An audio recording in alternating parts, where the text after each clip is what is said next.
Yeah. That's all we get.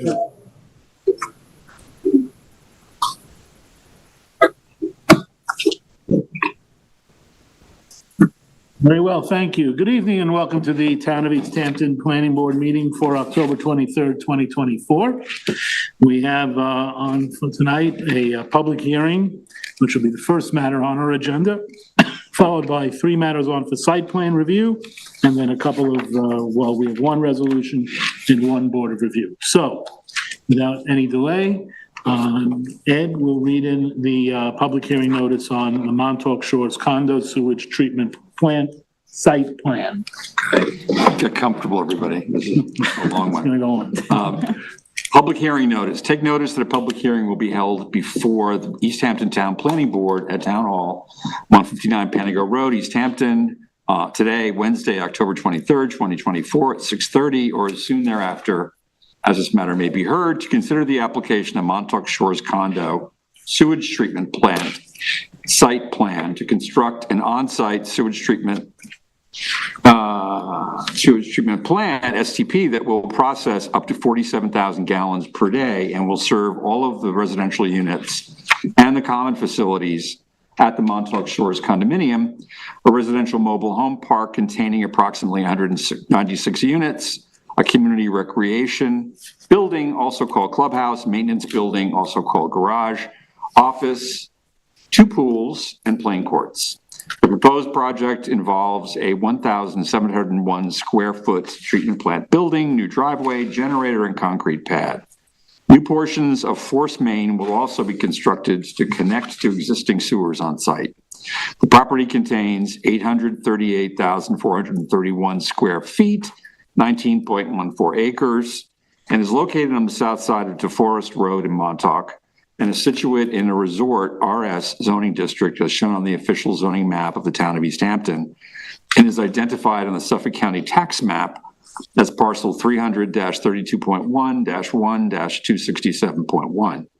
Subject application is classified as an unlisted action pursuant to State Environmental Quality Review Act, Part 617 of the New York Code of Rules and Regulations, and Chapter 128, Environmental Quality Review of the Town Code.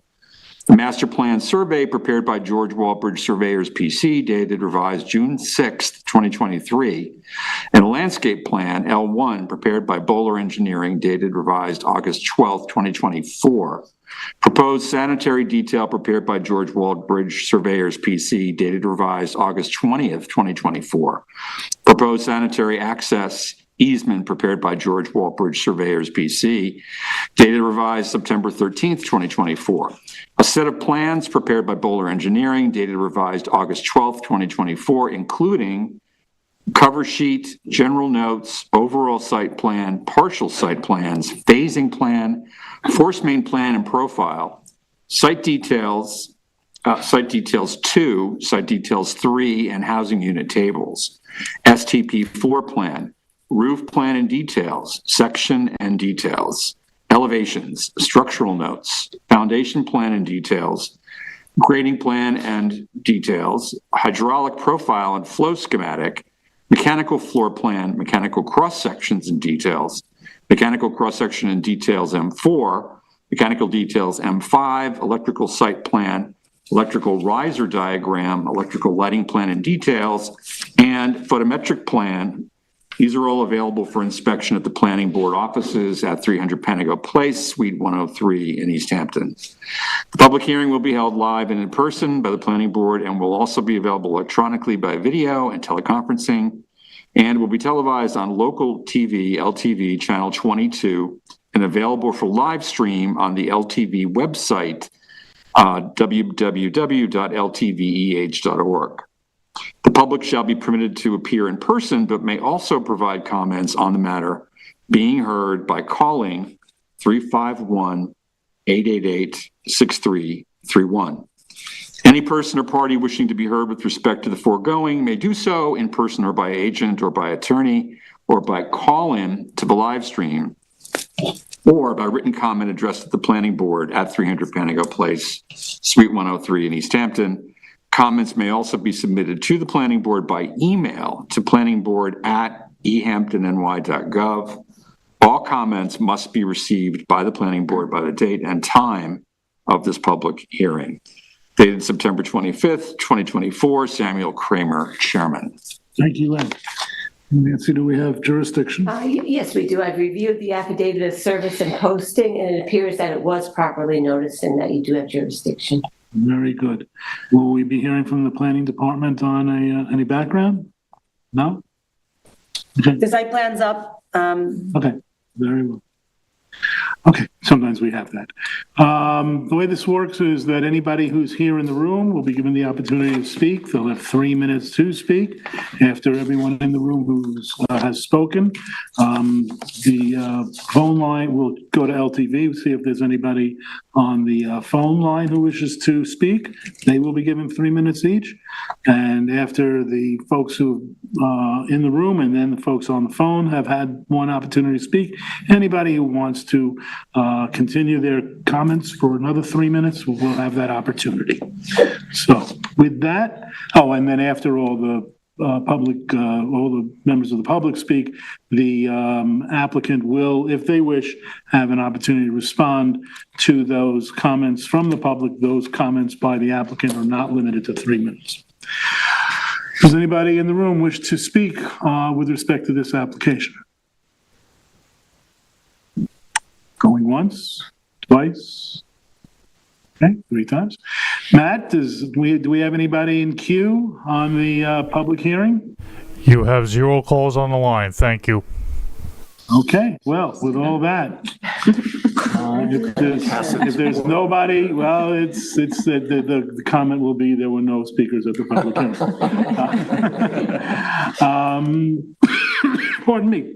Would you like to make a motion? Make a motion to close the public hearing. Is there a second? Second. All those in favor? Aye. Public hearing is closed. Thank you all for coming out. You have time for dinner now. Okay. All right. With that, we will now move into our work session. Well, public hearing is actually part of the work session. Site plan review. The first matter on is JHA Main Street Office. That's yours. And Dan, you've got that. And I'm looking out at the audience. Oh, there's Britton. There's Bistro. Okay, very good. Okay. Go ahead, Dan. Thank you very much, sir. Let me share my screen quick. All right, so this is a new site plan application to convert an existing historic residence within the Amagansett Historic District into professional office space containing 11 offices, 3 conference rooms, and additional storage areas. The project specifically involves relocating the historic residence to a new location closer to the street, constructing a 1,260 square foot basement for additional office areas, paving the existing driveway, and adding 3 new parking areas to the front and rear of the historic residence, and replacing the existing sanitary system with a new IAOWTS system. The property itself is located on the north side of Main Street, and is owned within the CD Central Business District, Central Business Zoning District. It is specifically located within the Central Business District area of the Amagansett Historic District. And as you can see here, right, this is the town's municipal parking lot within Amagansett, and is kind of really just on the outside of that real core area of development within the area, and. From there, besides for, the historic residence being on site, the site is also approved. It has a 210 square foot deck, a 240 square foot shed, 310 square foot patio and fencing, all of which appear to be approved for the most recent CO. And finally, the site was not related to a previous subdivision and is considered to be 100% cleared natural vegetation per the town's records. So diving into the issues for discussion tonight, beginning first with SECRA. This is an unlisted action pursuant to SECRA in Chapter 120 of the Town Code, where the applicant should prepare an EAF short form EAF Part 1 for review, utilizing New York State's DEC's EAF mapper, which is on their website. This results summary page should be submitted with the form, and it is recommended that once it's submitted and considered to be acceptable, that the planning board request the agency for this project. So now, as we've indicated kind of the beginning of this memo, this is located within, it's a historic residence within Amagansett Historic District. Given that it's such a critical part of the town, there are several guidelines that have been adopted in order to kind of guide future development within the district, both within Amagansett as a whole and also within the central business district area itself. Now, we've listed the specific and attached them to this code section, but we're going to kind of use these to kind of guide the development, guide our review of this project. And kind of going forward, particularly just given a lot of these tend to pertain to the project specifically. So first, with the actual respective district itself, Amagansett Historic District is obviously one of the 4 locally designated historic districts within the town. It's known for containing a mix of historic houses, barns, community buildings, and commercial buildings, all which kind of represent Amagansett, the significant, all which represent the broad periods of development in Amagansett history. Again, given the significance of the historic district within the town, there are specific adopted town preservation goals to kind of guide the development within this. I'll go through these briefly, but again, just kind of want to emphasize that these are something that we feel is pertinent to the review and just want to at least have everyone be aware of what they're kind of intending. So quickly to go through these again, first one's promote a harmonious and cohesive character for all of Main Street, maintain and enhance the elements that can contribute to the overall setting of the historic houses, open front yards, traditional fences along the street, maintain the architectural integrity of the historic houses, especially of the front facades and other components visible from the street, allow additions and other changes to the rear walls and appropriate ways to the sidewalls to allow the historic houses to be adapted to changing needs and lifestyles, maintain the architectural integrity of the barns and the integrity of their setting, maintain the architectural integrity of the historic commercial buildings, and finally retain the rural and informal character of the central business district to increase compatibility with the neighboring historic commercial and residential buildings and with the character of the historic district in general. So although the town code, as the board's probably aware, currently indicates that any reconstruction, demolition, moving, removal, or any alteration within a historic district requires a review of the ARB, these guidelines, we believe that these guidelines should be considered while reviewing this project. Again, there's a lot of changes happening on the project site, and a lot of these kind of are aimed to guide the development of it, and in some ways anticipated this change of use on the project, which we'll dive into a little bit throughout the review of this. Again, just something that we'll kind of refer to throughout this application. So in regards to the property itself now, we do have a couple images just to kind of show where we're talking about. So this is considered the George L. Baker House, which is a historic residence within the district. Given the unique setting of this house, it has a traditional, exceptionally further setback than most residences in the district. The town has adopted specific guidelines for this property in general. I won't read through all these like I did the last ones, but they are within the memo and we'll kind of reference them throughout this. And again, this had, these guidelines provide specific information to summarize on the use, the location, the setbacks, and the parking areas of the historic single-family residence, which currently occupies this lot. Again, just a couple pictures to show you where we're talking about. This is the historic residence itself inside the property. You can see it's very residential at the moment. This is showing kind of the side of it. This is kind of the backyard area that's there. It's further the driveway looking out towards the street and a street view of where we're talking. So again, I'm happy to pull any of these up throughout if any questions come up.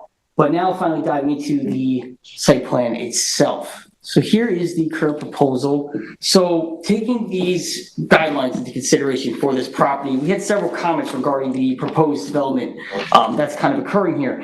The first one has to do with the change of use itself, right? As we've currently indicated, this is currently used as a residential, single-family residence, but they are proposing to convert it into an office use. Now, office use is considered permitted use within the central business zoning district. And although, this has historically been used as a single-family residence, we note that the change itself is appropriate, given that the single-family residence is considered non-conforming within the central business district. And this also goes along with the town code, specifically the historic district guidelines for this property, which anticipate the conversion of this property into a new commercial use will be part of the site plan review process in the future.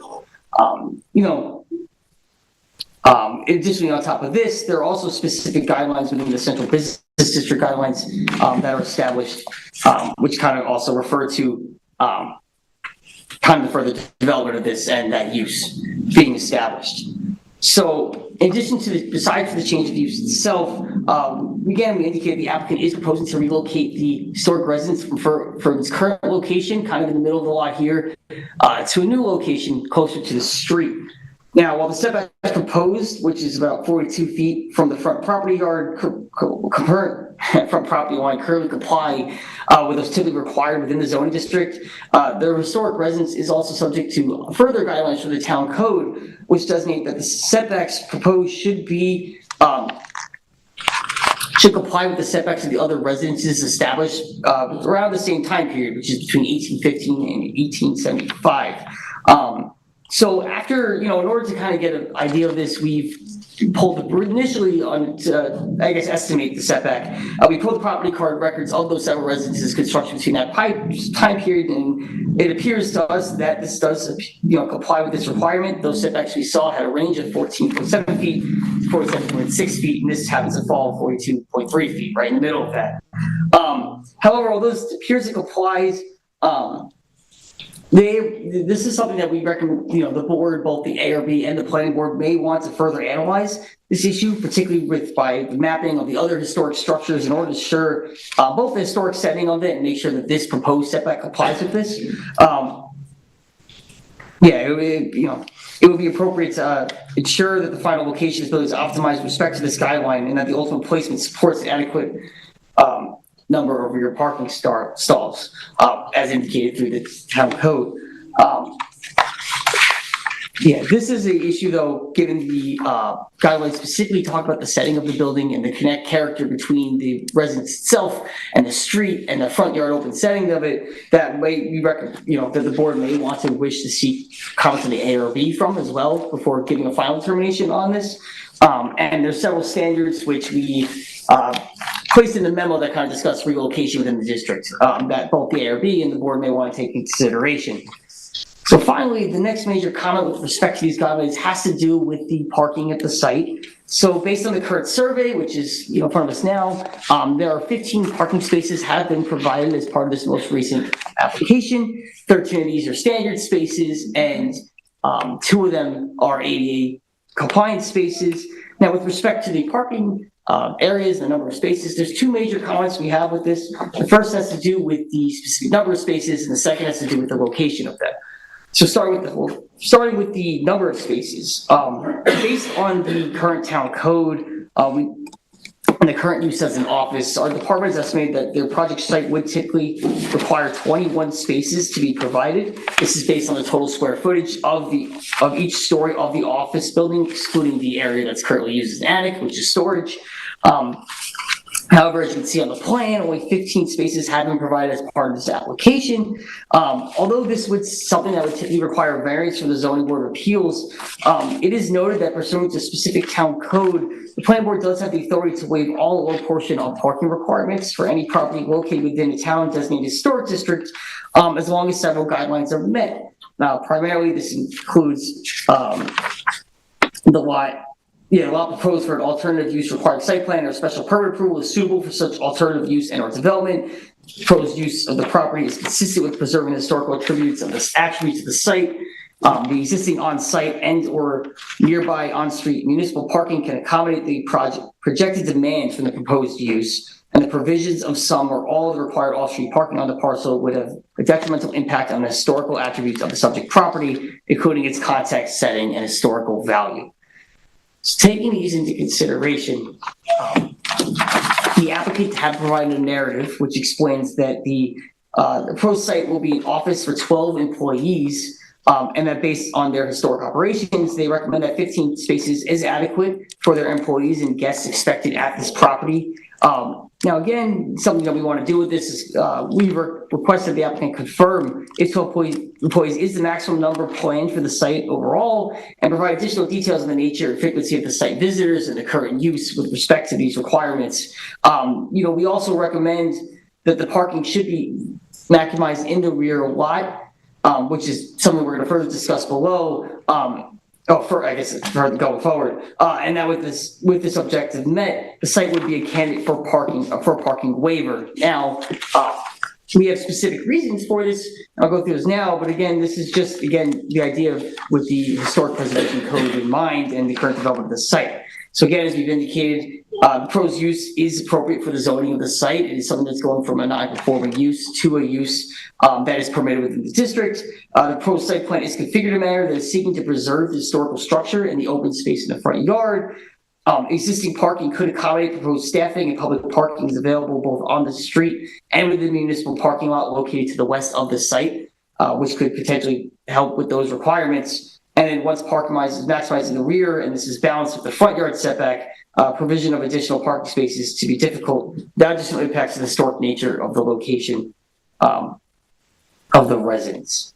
And something we would like to discuss the plan board, consider if they agree or not with those potential requirements.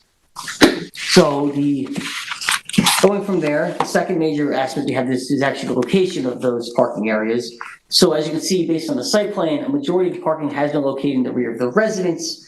However, there are 2 spaces within the front yard of the property. So although there are no specific code sections which prohibit parking in front of historic residence, there is several town codes which encourage this. One of those happens to be the site plan review standards, which encourage parking lots in the rear of sites and or have them sufficiently screened so it's not visible for public roads. The other one is the actual specific guidelines for this property, which encourages that all new parking areas be located in the rear of the residence. That all open space between the house and the street is something that should be preserved. So given that those, the encouragement of those guidelines, we recommend that the parking areas in the front of the historic residence are not consistent with those criteria.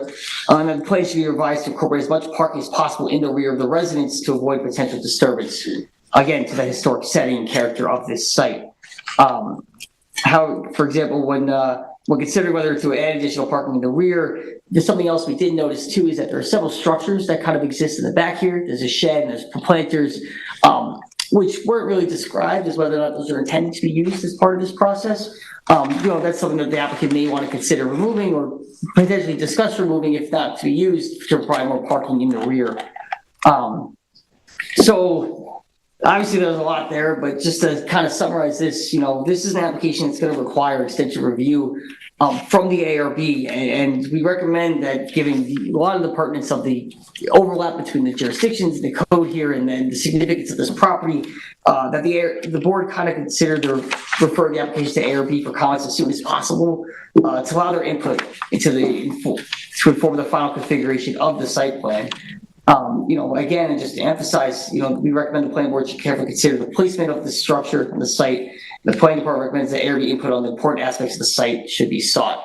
Again, that's to do with parking, the setting, and development of the site overall.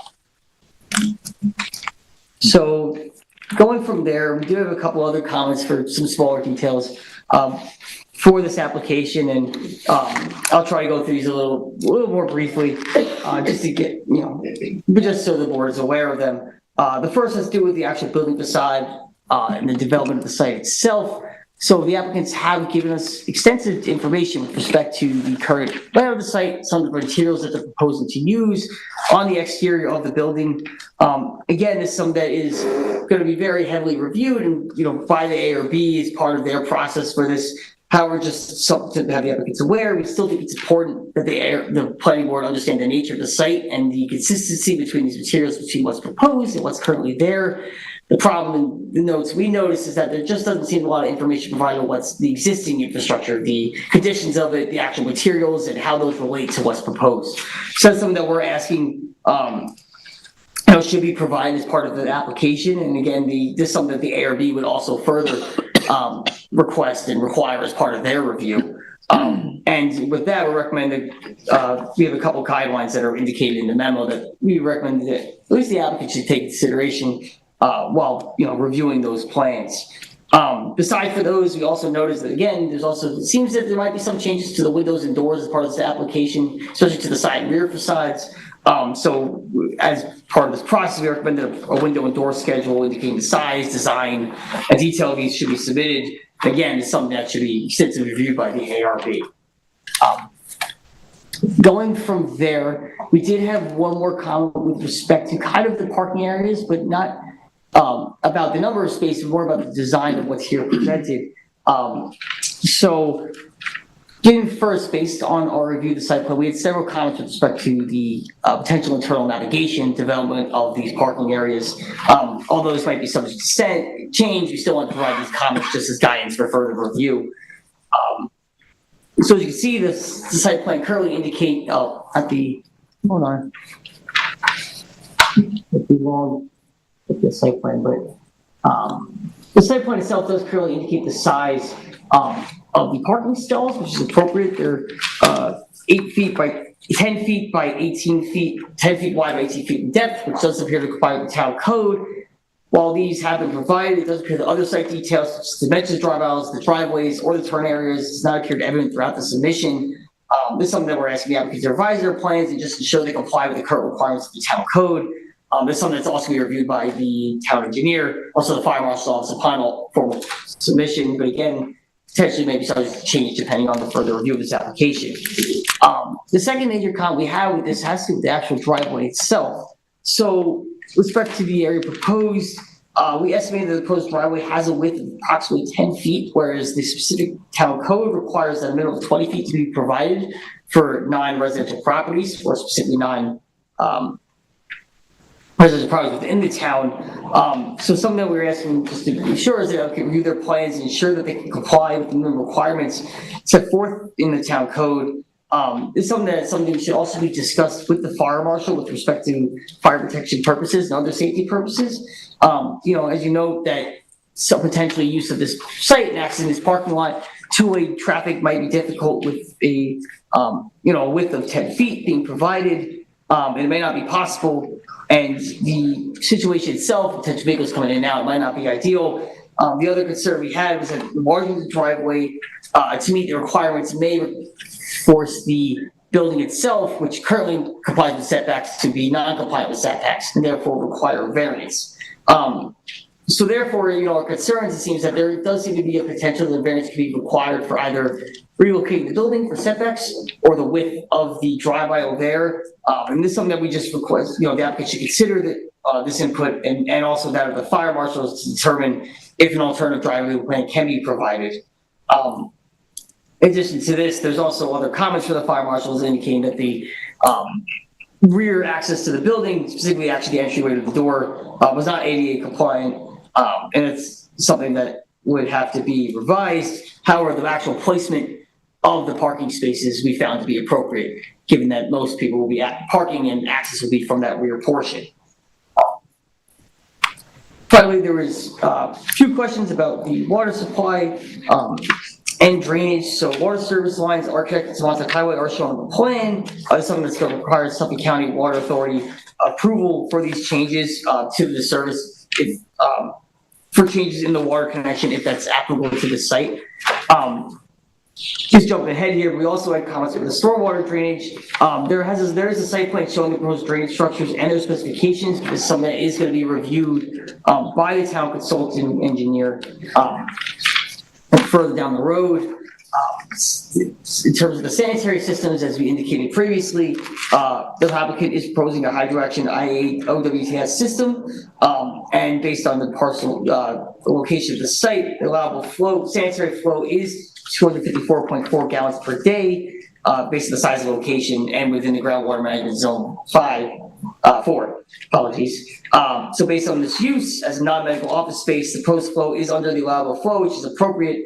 But again, this is something else that we're still waiting for town engineering comments on, and those will be provided in the future. Going from there, another important consideration has to do with the current landscaping plan of the site. So let me pull that up quickly. So as you can see, the applicant has provided a landscaping plan as part of their most recent submission. And as we've indicated in our memo, this is something that should demonstrate compliance with the objectives of the historic district guidelines, specifically maintaining the open setting between the house and the street. Now, this is something that the ARB and planning board may want to review renderings showing the existing proposed views of the property to allow a full understanding to the change in the public view of this property with this development. And it's particularly how this landscape may also impact that.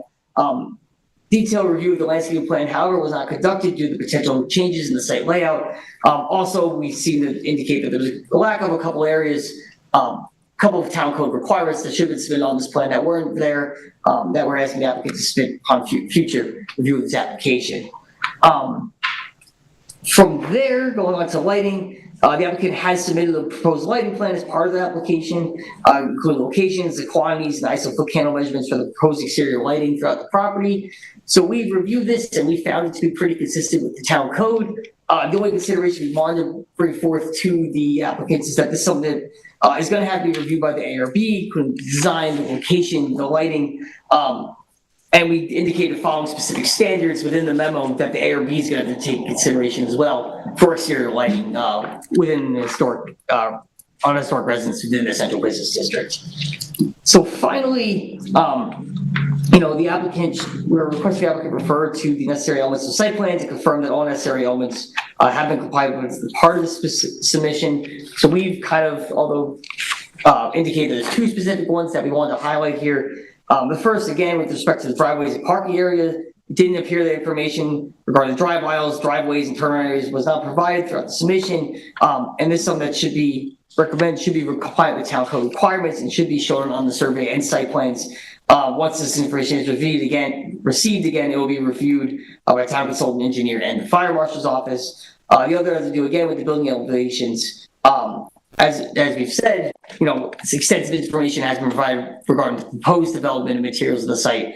However, there wasn't as much with regard to what's existing there.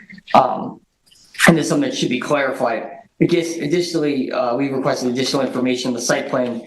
Did not clearly show these proposed materials for the roadways and other site surfaces. So that's something else that should be clarified as part of this. Again, we've covered fire marshal review. And then finally, we've also indicated there's several other agencies that will be involved with respect to this. Again, the Suffolk County Water Authority, the Department of Health Services, the ARB, Suffolk County Planning Commission, and then potentially the Zoning Board of Appeals, depending on the driveway width and the location of the structure. So in conclusion, so obviously the applicant is proposing to replace a non-conforming use with a conforming use on the property within the CV Central Business Zone District. This is a change that's generally considered to be acceptable by our department. Moving the historic structure will be a significant change to the site, which is a prominent feature of the historic district. Then because of this, we recommend the ARB's comments are sought early in the process to allow their input to be considered in the ultimate site layout. And that further study of how the new proposed setback relates again to those historic residences that are also already in the district may be appropriate to further inform analysis of this issue. We also recommend that the site plan should be reconfigured to maximize parking that's to be situated in the rear of the yard as indicated throughout the historic district guidelines. And if the front parking does not seem consistent again with those guidelines, our assessment is generally that a parking waiver may be appropriate for this application pending additional clarifications of the use and parking that can be accommodated in the rear, potentially on the street or the municipal parking lot. Again, we've indicated the construction of the YA OWTS system, which is the beneficial impact of the proposed work. But again, emphasizing that maintaining compliance with historic district guidelines for views of the property from public vantage points and development overall is really an important consideration for this project. So ultimately, we do consider it incomplete at this time, pending additional review on these areas. Thank you for that comprehensive report. This is an unusual application because it does have a legislative template built around it. So, but you highlighted all the areas that we need to cover. So, Ms. Bistrian, do you want to speak? Yeah. Good evening, Chairman Kramer and members of the board. I'm Britton Bistrian here representing 261 Main Street, Amagansett LLC. I'm joined by the project architect, Charles Sferaza. Welcome. Got it. The last name has an S, that's just hard. So as outlined, I'm just want to give a little bit of a background to this property and what its future intent is. Two of the principals of the owners are John and Kevin Hummel, who run John Hummel Custom Builders, originally their father's company. They're both local Amagansett-born residents who wish to move their home office space for their company to Amagansett.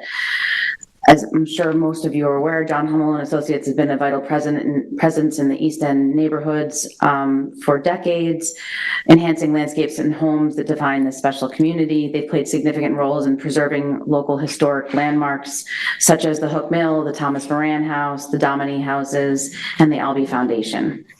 They chose this historic building for their headquarters as it's representative of the architectural history of downtown Amagansett, which was their home, and as well as the rich building traditions that they have fostered in our community. The parcel at 261 Main Street, as you all know, it's on the north side of Main Street. It's almost about a half-acre lot. It's fully cleared and improved with a 2.5-story primary structure and secondary 1-story shed, all constructed prior to the adoption of zoning. Hundred years before the adoption of zoning.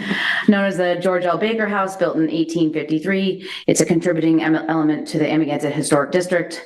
The house has been used for residence for its whole history, but it's a commercially zoned property, and the proposed office use is permitted in the Central Business District. So the project scope is to relocate the historic structure closer to the road to be in keeping with the guidelines as outlined. The site changes will include putting a full basement underneath the structure and site improvements to include parking predominantly in the rear and other improvements such as landscaping and lighting typically required when you convert a residential property to a commercial use. The project intent is to rehabilitate and keep all the existing materials and finishes the same as the 1853 house.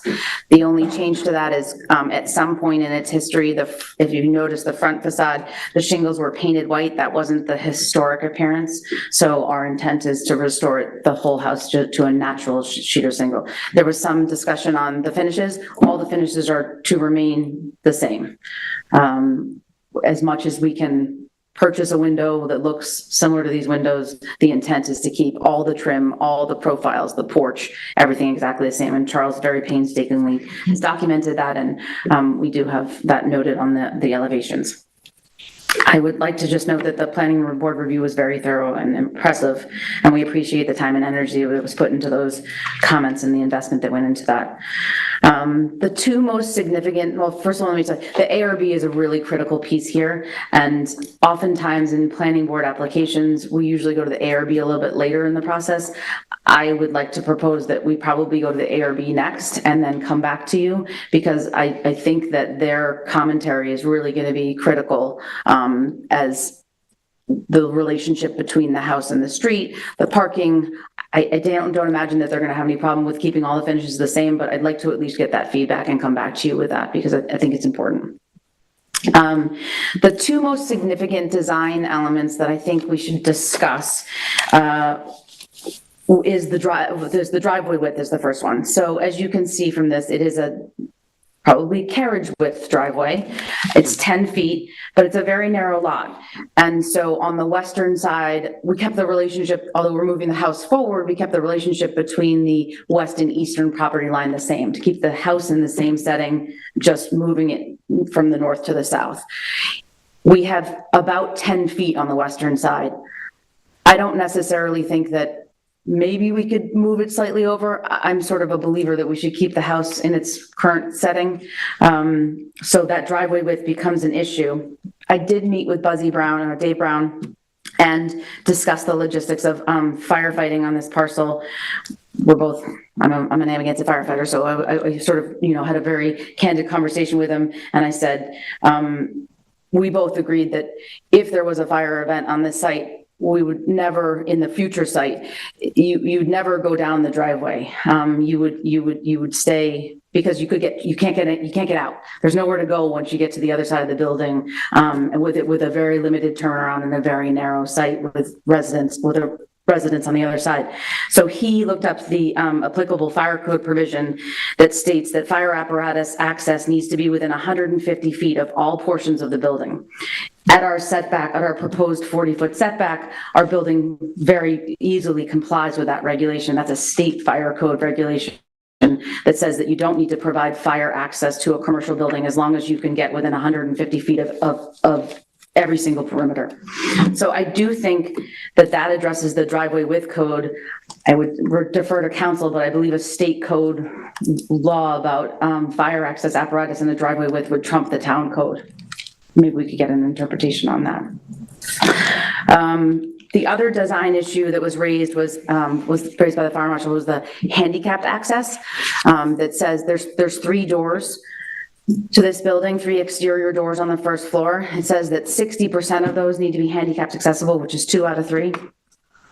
We really sort of want to keep the front intact as much as possible. So the intent was to access either all the employees and the public, and everybody was going to be coming into this building from the rear. Now that we have this handicapped discussion, I think the only solution to that is to make there's a door on the west facade that enters not underneath the porch, but it enters the main reception room. That would be pretty readily available to put a ramp up to it, and that would require us to use the front parking spaces for a handicap space. So we'd have a handicap space in the front and a handicap space in the back.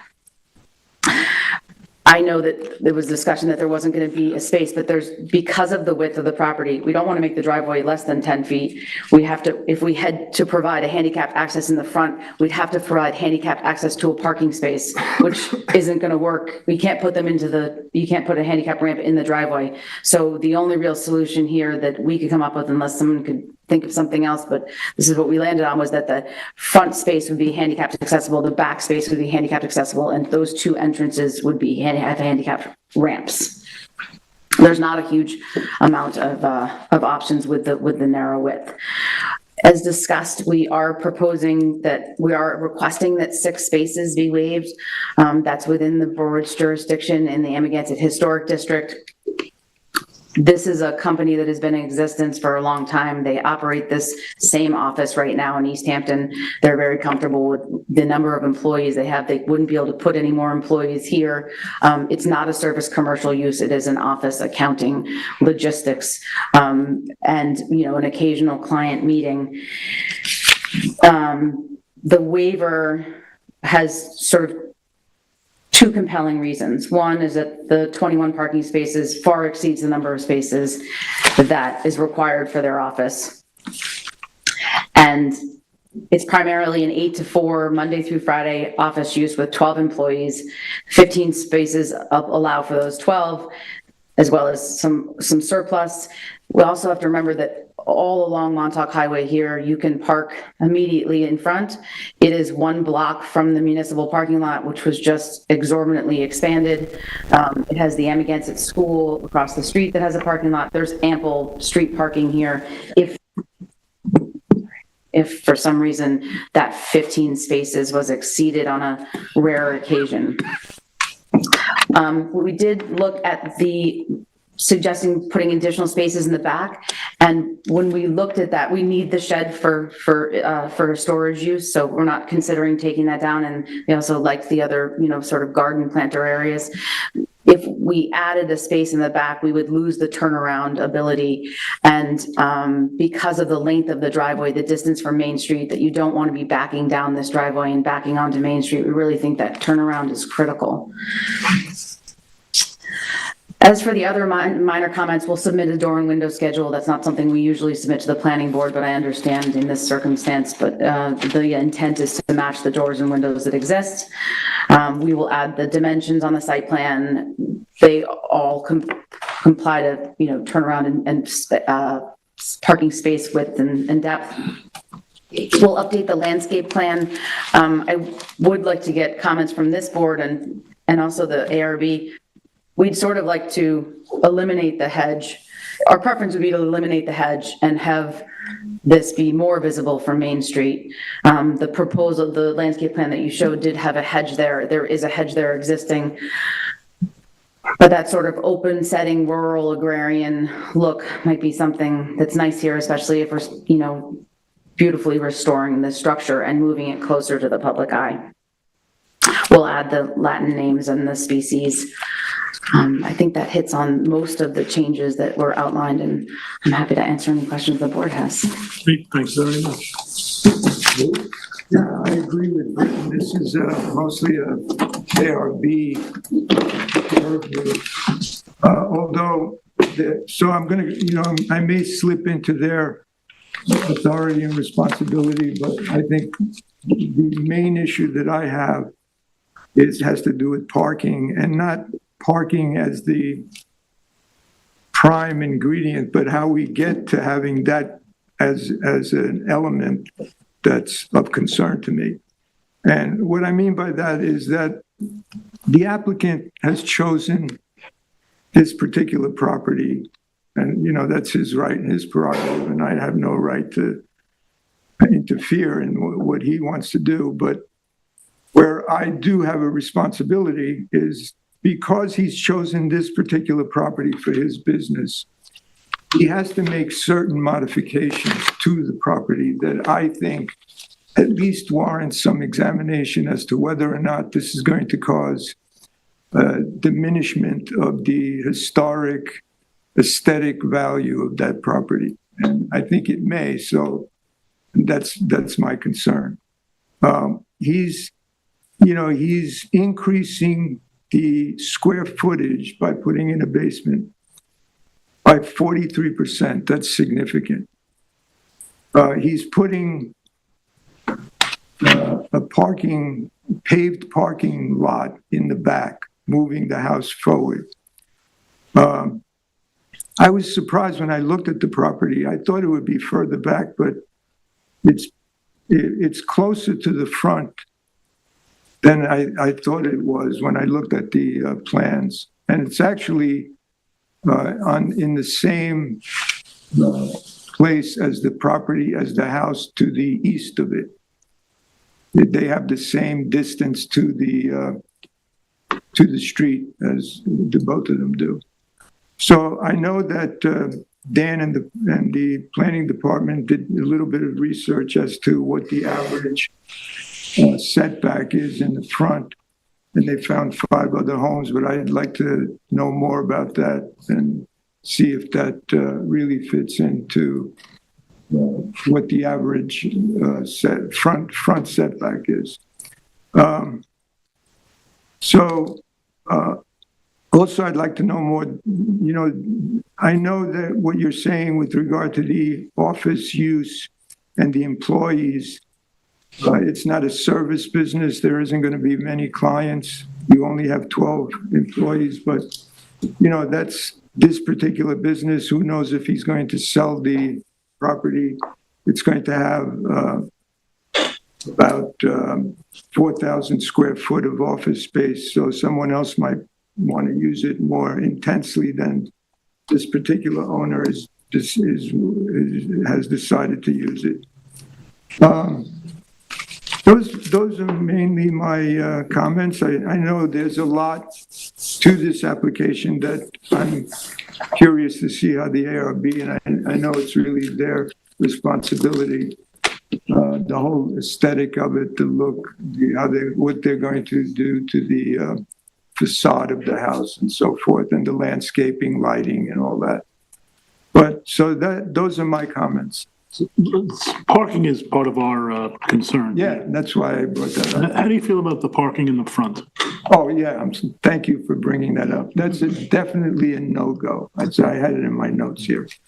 And because that definitely, in my view, in my opinion, is a detriment to maintaining the historic district guidelines that are very clear on that. I share that. I would be upset to see the beauty of an old house, in a historic district with a car in front of it. Even the parking in the back. Well, yeah, but at some level, I have to have parking. But the question I have, though, is you raise the issue of the ADA. Yeah, spot. there is no way to make this building meet handicap code without having a parking spot in the front. That's the question that I need. But we could change that parking spot to be bluestone dust maybe the driveway and that parking spot, something that meets, you know, can't be a loose granular surface, it can't be a gravel, but it could be a dust, and maybe it turns to asphalt at the facade of the house or the rear facade of the house that could soften the appearance of the handicap, but there is no choice not to at least have the one handicap spot in the front. No, I mean, when you said it. You can't send handicapped people in the back of a building. Right, no, we They're know that. supposed to have the same, That's right, the same access and the Access. same, but the question is, first of all, there's an ADA committee, right? That do they still exist? Yes, yes. maybe we should refer at least that aspect of this to that committee so that they can have some input on this and maybe come up with something that will work. Because, I share Lou's concern, and I don't think I'm the only one, that this would be an issue. But at the same time, we're committed to ADA compliance on this committee.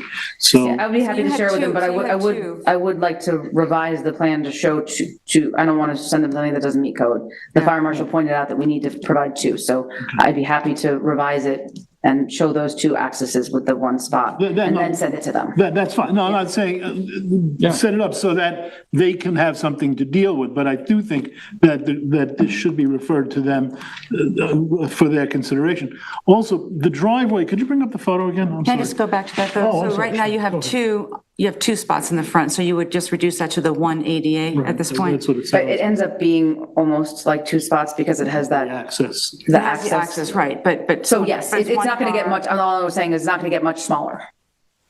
That's fine. It was more just thinking that there really only gonna be one car and only if they're handicapped in the front. That's right. No, So that would be the If there were idea. two spots, it'd be two cars, but if there's just be the one. No, it would just be that for the handicapped access. Right. Well, then that To might. address the board's comments and the fire marshal's Yeah, yeah, comments. The other thing is if you could bring up the photo there. What's your intention with respect to the driveway itself? That's a pretty rustic looking driveway there. When you put in an office with 13 or whatever it is, number of employees, is the intention is not, or is it, to maintain that kind of a driveway? I think it would be more in keeping, our Inside. intent was to do something that was a softer appearance to the, somewhere at the building, either the front facade or maybe the back, I don't know where it makes more sense, as a ADA compliant natural material, and then switch to asphalt. Well, yeah, no, the ADA issue, yeah, you have to deal with. No, but I'm just saying like a gravel, a dirt, Right, that's. an improved version of this, not with a grass strip in the middle. Okay, and has there been any thought about accessing the parking in the back, which I know you just mentioned that a moment ago? That's exactly my question. From I was thinking the another, same thing. we have Yeah. the municipal northwest lot. corner. You have the municipal lot behind. It's not immediately behind it Yeah. though. Now, It's at the corner. it's kind of catty corner, Yeah, right? yeah, it's a catty corner. So, and that's a town lot? I think that's a town Yeah. lot? Yes. So, yeah, if you bring up the aerial or, yeah, you see what I'm talking about? Where the, It's, yeah. so my question was, will there be a walkway from the municipal parking around your shed to the offices? And also, has there been any thought given to, and again, I don't know who owns what property there, but maybe you can have a direct access there, and that might. I don't think we want obviate- vehicular access. I mean, if anybody drives through Not Amagansett in the summertime, there's a queue in both directions. I would see people cutting through the parking lot and Well, I think using we're that. suggesting a pedestrian. Yeah, a pedestrian, That, yes. I think a but pedestrian also- is reasonable. I think a vehicular is gonna bring a litany That of would other require an issues. easement or something to do that. Well, it would require that probably for a vehicular anyway, because there's no direct access, right? That also may disrupt the entire flow of the parking, the way the lot is laid out now in the Yeah. back. It may actually reduce the amount of spaces we can get in the back of that building because. If you, why don't you come up, if you don't mind? Charles, come on. Thank you. And So what I'm saying is, Your I name? think, Charles Ferrazza. Thank you, that's how it's. Nice to meet you. So my concern is that if we do have access, vehicular access from that rear parking lot, now we've flipped, if you go to our site plan, you'll see that all the cars are kind of loaded against, you know, you're driving in on the east side of the property, and all the cars are stacking on the opposite side. So if you bring vehicles in from the other way, now you're crisscrossing the circulation, you're gonna lose parking spaces like crazy. Yeah, I don't think there's any need to bring in vehicles. No, I think we were thinking of, just because it's gonna be one way, when we were talking earlier, we were worried about the two-way on 10 feet. Yeah, and You also, know, but the two-way traffic. well, also the fact that, you know, right now it's a residence, and so there's very limited access on and off of 27. Once it's an office building with 13 Right, vehicles can many have people, access. you're gonna have pretty regular Yeah. access, particularly in the business that it's in. You're going to have people coming and going to sites and to government offices or whatever else they do. So that's why I was wondering about just the access itself. If it could be somehow ameliorated, but Or also bringing the, I mean, the average was between 15 feet and 40 some feet. So you could bring the building even closer to the road. Right. Add a spot or two. Yeah, we could bring it closer to another spot, but again, what Britton was mentioned also about the ADA. You need to have, I mean. Yeah, no, you got it. If it's far from the other entrance, then it may not work. that's kind of like an immovable object, but But you want as much frontage as you can get. of course. Because of the historic district. You don't want Well, I mean, I don't mind the house coming closer to the road. I mean, if it's going to be restored, because there are a few houses further down that are close to the sidewalk that have a decent presence, right? That are very close to the site. Very close. Yeah. And I think if this house is restored, bringing it closer to Montauk Highway, I think gives it a better presence. My understanding is that one of the elements of the historic district, one of the aesthetic preferred elements, is to have a deep setback and not have the house close to the road. You're not gonna be able to But be I that close think we have because to they weigh have that with ADA. parking though. Yeah, we have that. Well, you see, this is one of the points that I tried to make, is that, you know, we have to twist ourselves and fit, you know, a square into a circle type thing. Right. And, you know, so what do we need to do that? I mean, Well, the thing is, we have guidance. This is what I was mentioning this a moment ago when Dan finished his report. This parcel, this particular parcel has standards or a template or whatever word you want to use to describe what should be done with it in the event of development. So we're already pointed in the direction that the town wants us to go in terms of where the house should be located in the property. So, you know, that square peg and round hole thing is kind of laid out for us. Can I make a comment on the parking? Go, please. Free for all. Yeah, I think, you know, one thing we don't want to do as a board is have too much parking, right? You know, I don't think we want to stand on ceremony about parking. You know, Amagansett Village has this, unique situation in which, as you pointed out, there is a lot of other parking, right, close by. So I would even say we could err on the side of even fewer spaces, quite honestly, although, you know, it is a little hard to believe that 12 offices and 12 people is going to be it. You know, for occupancy in this building, that seems like the math seems a little weird. And as Lou pointed out, at some point, this could become a different business, you know, that's more intensely used. But I really do think, even if that's the case, we don't want to really stand on ceremony about parking and really make this a much less I agree with that. appealing I agree. property. the point I also try to make is that parking is a product of the space that's being created. Yeah. And they're creating their new space of 43% more than what's there now. So parking is the product of all that. You get the result of what you need in parking because of the space. So we kind of overlook that element, the space element, and we're concentrating on parking. Where could we put it? Where could we fit it? But the issue is not, the parking is just a result of the space. In other words, what you're saying is that because they're having more use in the building itself, if the parking that is legislatively supposed to be there is not, if we waive that and there's fewer spaces, then the people who would be parking in those spaces that would otherwise be there are going to be in the public parking area. They're going to be on the street. They're going to be in places that are going to interfere with the rest of the village. And may I say, I just want to could clarify my point. With all of that, I still feel as though we're in a situation in Amagansett where there is plenty of off-street parking. And I do think that, being too, down that lane about parking in this particular situation isn't really going to get us the I agree. property I we think want. more- But so Getting what more is the asphalt than the intent need. for the new basement? Is Yeah. that Also my office question. area? Is that, Yeah. Good question. because I mean, if it's storage, then that 40. Is it a condition? No, it's offices. No, it's offices. No, it's offices. There's storage, there's a print room down there, and there's project managers down there, and a little conference room In the basement? in the basement. Storage is in the attic, not even counted. Downstairs has 5 offices, plus a conference room, plus a Oh, kitchen, there we go. plus, So you're going to have project conferences there?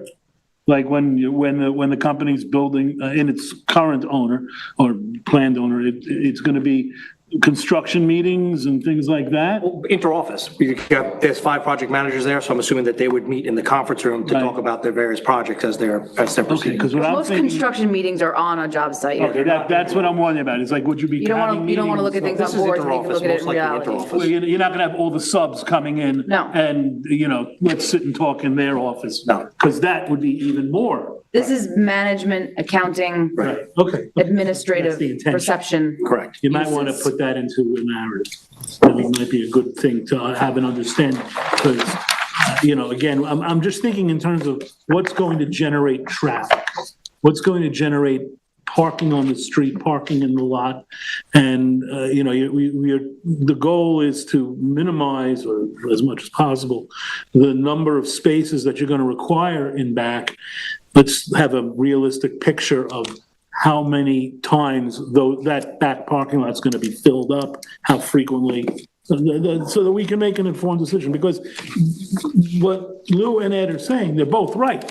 You're going to have a situation where the parking is going to be, it's central to what you're trying to do. And we need to understand, is the use of the facility as you plan it going to bleed out cars into the neighborhood? Or is it going to be just an occasional thing and nothing that's going to really interfere? Because that back, the sentiment that Ed's expressing, I understand, and, I can understand, agree with it, that you don't need to have, if the code says, whatever it says, 13, 14 spots? 21. 21, okay, thank you. 21's a lot. We shouldn't lose sight of the fact that there's the use that's non-conforming to the current zoning on the parcel that only requires 2 parking spaces. We're moving to a conforming I was use gonna say, that has a much greater. that may be the first Which time is- I've heard of that in Yeah, right. of, I know, a- it's a- unique.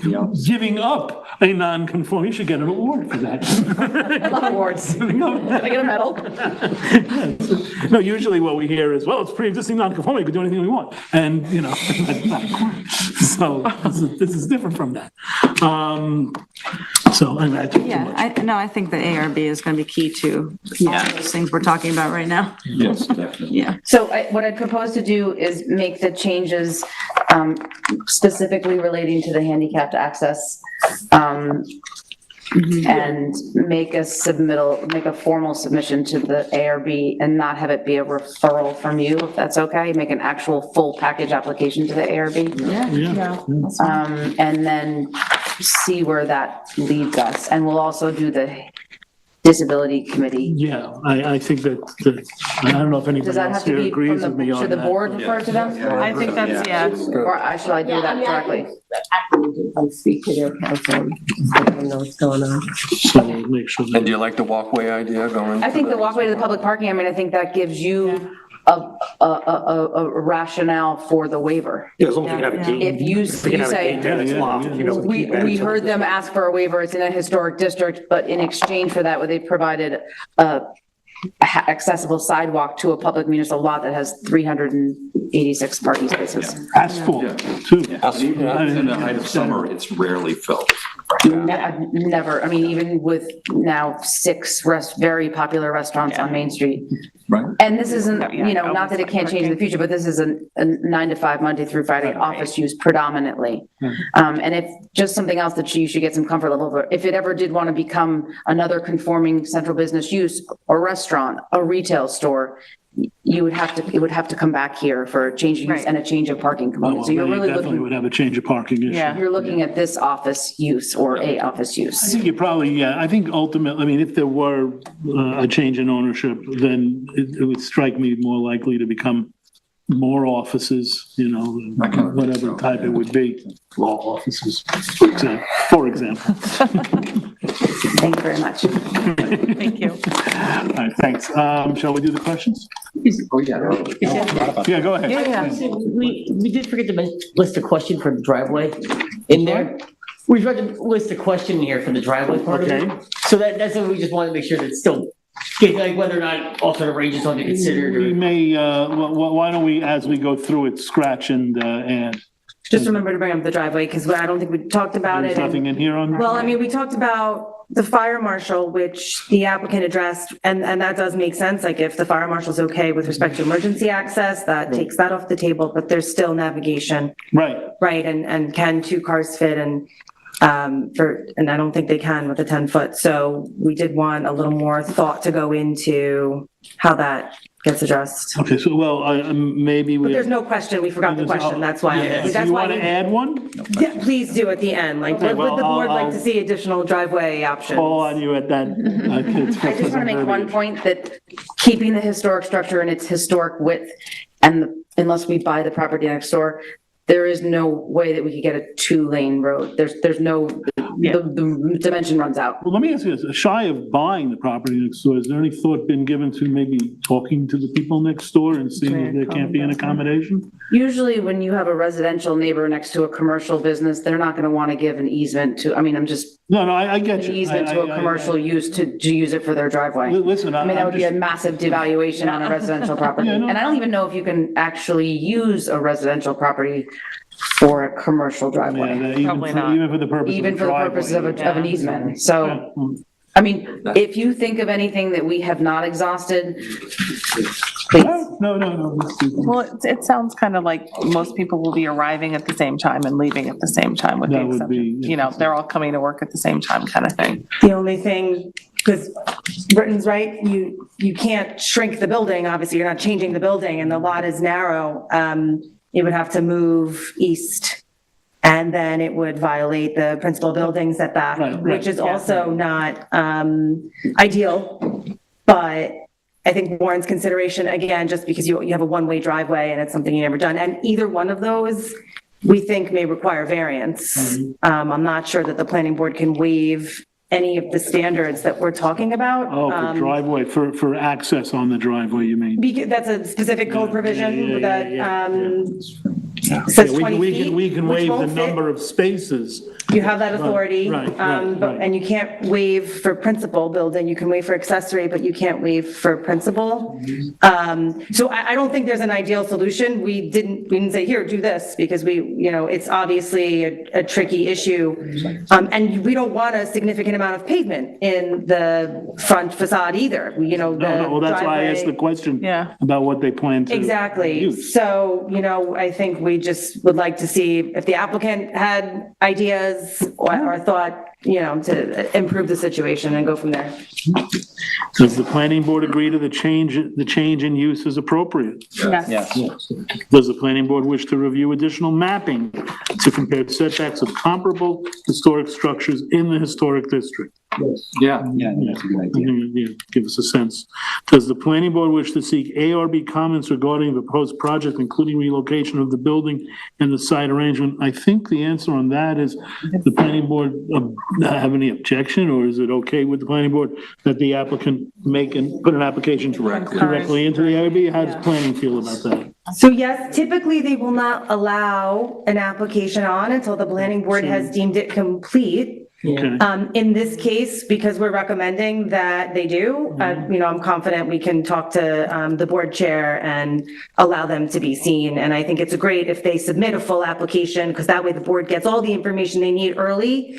So I think. Let me then make that path a little easier. Does the planning board object to a direct application to the ARB? No. There you go. You got that? Yes. Okay.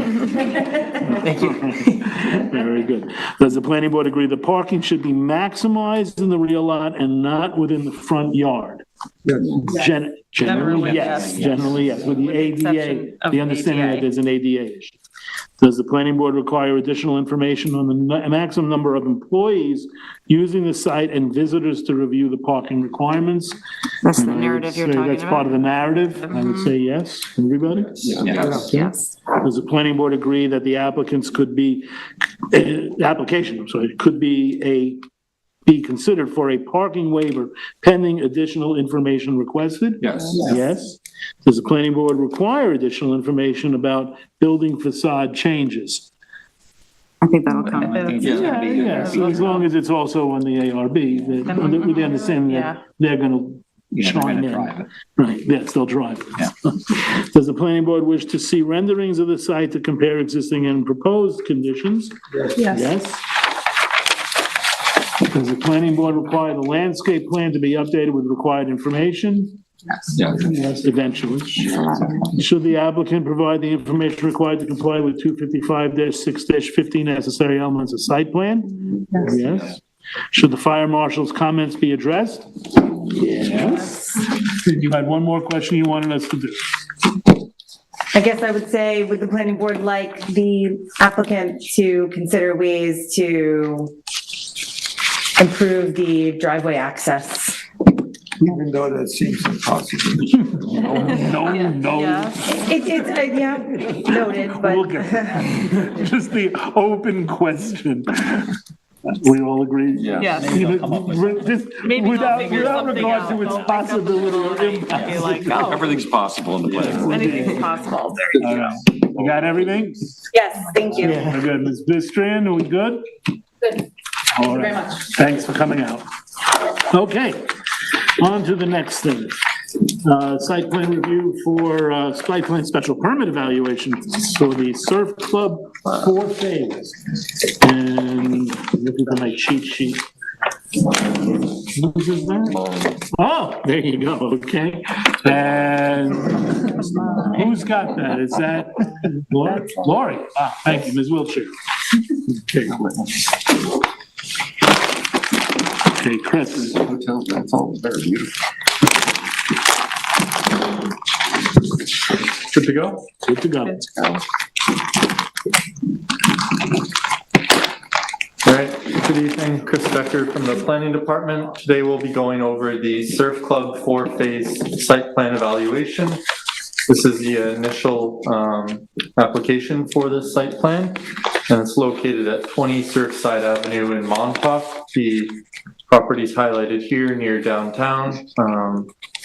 Given the property is east of subdivision map 174, no building or other structure can be constructed, placed, enlarged, or reconstructed within 150 feet of the dune crest without a variance or natural resources special permit, NRSP. The parcel is within coastal erosion overlay zone 1, ocean littoral zone. I'm just going to pull up the survey here. So a site plan application has been submitted to expand and partially renovate 4 motel units. I highlighted those here in yellow. Units 35, 73, 81, and 85 at Surf Club in Montauk. For units 35 and 73 and 85, I'm just going to pull up, these units are identical, so I'll just pull up one of the plans.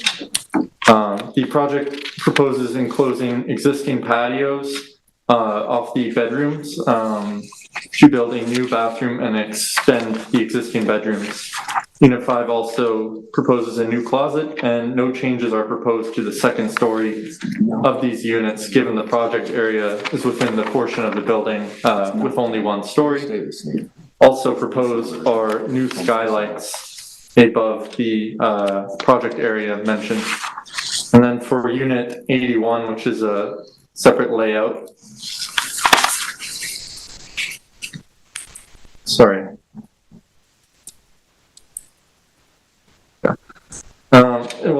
Unit 81 proposes enclosing most of the entry patio, 40 square feet to be confirmed, to expand the existing kitchen and entry corridor.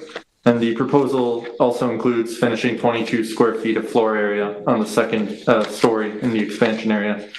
Additional dimensions should be forthcoming to confirm the size of the proposed expansions. So moving into the issues for this project, the project is a type 2 action pursuant to the State Environmental Quality Review Act, SECRA, and Town Code, and type 2 actions are not subject to additional review under SECRA. And so for the setbacks, units 73, 81, and 85 are all within 150 feet of the primary dune crest. Per Town Code, the proposal will require an area variance for the dune crest setbacks to these units, and an application to the Zoning Board of Appeals must be made to consider approving the variance, as well as a natural resource special permit given the dune crest. The applicant has requested the proposal to be treated as a phase site plan, with unit 35 being proposed in phase 1, given it's outside that 150-foot boundary. And units 73, 81, and 85 are proposed in phase 2. Given that the variance is required for the mentioned units, the project cannot proceed with a phased site plan per Town Code. The applicant could advance unit 35 as its own site plan and pursue a separate site plan for 73, 81, and 85 within one approval. The applicant should confirm how they would like to proceed in that matter. Regarding the request of this proposal, also made a request for unit 35 to be treated as a minor site plan, which has reduced requirements. The planning department notes that for a minor site plan application, a separate application would need to be submitted, and that given unit 35 is considered a habitable structure, a minor site plan application cannot be made per Town Code requirements. Regarding the sanitary system for the site, the proposal includes additional bathrooms for units 35, 73, and 85, and the applicant should confirm what coordination with the Suffolk County Department of Health Services has occurred regarding this program.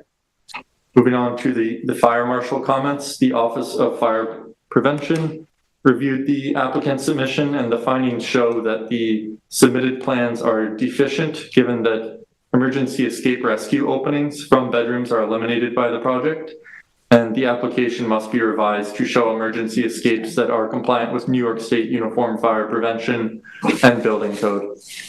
Regarding the utilities existing on site, the applicant has indicated a new mini split condenser unit, also known as a heat pump, for unit 73, and the specifications for the unit should be provided, as well as the existing underground utilities across the property have not been indicated on plans and should be in future submissions. Moving on to other approvals that this project will be subject to, the applicant is advised that the approvals will be necessary from the Architectural Review Board for commercial buildings and structures which require site plan approval. The Zoning Board of Appeals, the ZBA, will be required for an area variance and NRSP to reduce the 150-foot dune crest setback to the alterations proposed, as well as the Office of Fire Prevention for the access issues which I mentioned. Now I'm going to move on to the necessary elements of a site plan, and I'm just going to highlight the Town Code required items that are missing from the application by letter item. So beginning with B, the application is missing finished floor and ground elevations for proposed work at each unit, and these must be provided. C, the floor area is not provided for the existing units to be expanded, nor the proposed work to each unit, and plans should clearly indicate the difference between existing and proposed floor area for each unit. D, the property line setback, so the setback from each structure to the nearest property line is not provided. However, the project does conform with these property line setbacks, and therefore additional plan annotation might not be necessary. But note that this does not remove the requirement for variances or the NRSP from the dune crest setback. That is a separate issue. E, the location of existing fire hydrants and the utilities, as mentioned, are not shown, and the planning department recommends that these features be shown. And then F, for parking and drainage, the number of parking spaces required will not change with the proposed project. However, the layout of existing parking area is not shown with spaces or dimensions of parking spaces. Therefore, the applicant should confirm that they have site plan approval that is compliant, that has compliant parking provided for. And that's just across the whole site. There's no spaces indicated in these asphalt driving areas. Moving on to G, drainage. No new drainage structures have been shown associated with the proposed work. Drainage structures and their respective specifications and methods for computing drainage requirements should be provided, and the applicant should confirm they have a compliant drainage system for the proposed work. So G, the outdoor lighting, no existing or proposed outdoor lighting details have been provided, and details should be provided if there are any proposed changes, and lighting must be compliant with the planning board guidelines as well as town code.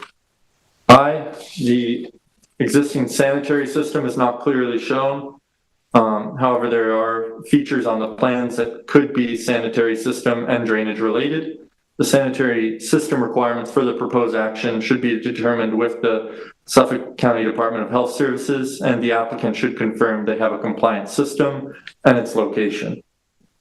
J, the topography is not indicated with contours or key elevations. However, for work of this scale, the finished floor and ground elevations at the proposed work sites should be sufficient for analysis. That's the planning department's view. And then N, regarding the elevation drawings for each unit, Unit 71 uses an inaccurate scale, whereas Unit 35 and 85 drawings show inconsistent heights between the front and side elevation drawings of each unit. But given these structures are existing and this proposal will not increase the height of any of these structures, revised elevations may not be necessary, just given the structures won't really be changing in that matter. Lastly, it just mentioned that the correspondence and plans submitted to this application should be labeled with the title of the project. And jumping to the conclusion, the planning department notes that similar work has been approved in 2022 on 2 separate units of the subject parcel. The planning board should consider the prior approvals when discussing this proposal, and the planning board should discuss if they agree with the planning department's assessment of additional necessary elements of site plans that should be added to the site plan application, or which elements they wish to elect to waive. The applicant is advised to provide additional details on outdoor lighting, utilities, parking, sanitary and drainage systems, unless the board chooses to waive requirements. The applicant should determine how they would like to revise their submission, given that the application is not eligible for a phased approach or for Unit 35 to be treated as a minor site plan. The planning department advises the applicant to submit revised additional plans and a response letter that meets the requirements listed in this evaluation. Thank you very much, Chris. Thank you. Lori Wiltshire for Land Planning Services. My office actually handled the applications for Unit 11 and Unit 22 here at the Surf Club. Unit 11 was the atrium enclosure changed into a bathroom. Unit 22 was the 2-story infill project that is now proposed for Unit 81. In both of these instances, they were deemed minor site plans and the public hearing was waived. In both of these instances, we did not have to provide lighting because there's none proposed, utilities because there's nothing changing, parking diagrams, topography, sanitary, drainage, or floor plan elevations, because these are essentially, the footprints aren't changing, we're essentially doing little infill projects. So it's an outdoor patio that's useless, being enclosed with windows and doors and turned into a bathroom. Unit 22 was within 150 feet of the dune crest as well, but only required an NRSP, not a variance.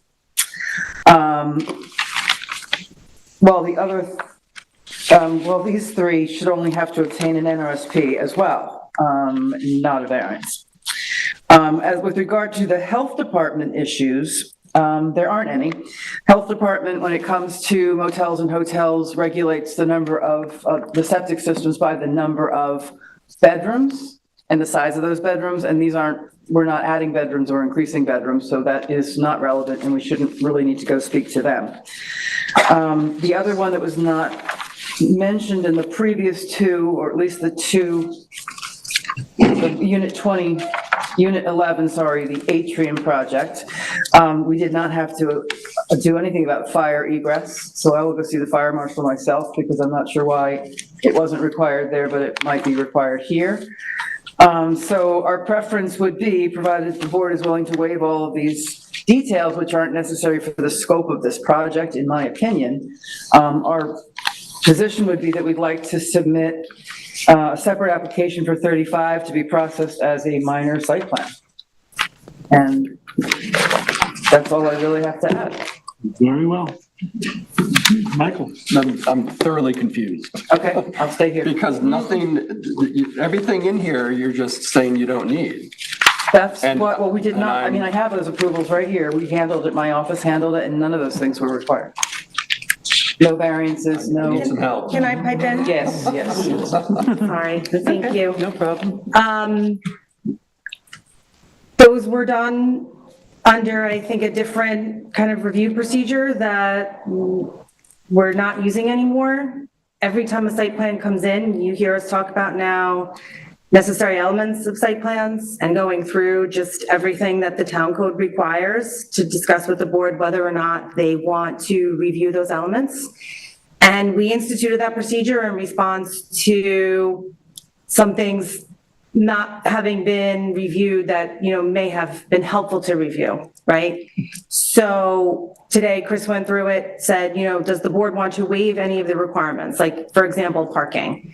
We don't know whether or not this site has compliant parking. It would be appropriate for us to know that. However, this plan is not changing the parking. So is it absolutely necessary? That is something the board can decide. With respect, and that's the case for all the things that we just talked about, like we don't know about drainage, with the unit thing, it's not just bedrooms. The health department standards for calculating flow from residential spaces is based on size. So under 600 square feet, it's one value, 600 to 1200, it's a different value. So if you go to the different category, that could trigger a sanitary consideration, and we don't have that information. So all we want to say there is, are we meeting those thresholds that require Suffolk County to opine? With respect to the minor site plan, which is the other big discrepancy, and again, I don't know why, but reading from the code, you cannot be a minor site plan if for C, the proposed structure, the proposed structure is not habitable and covers no more than 500 square feet.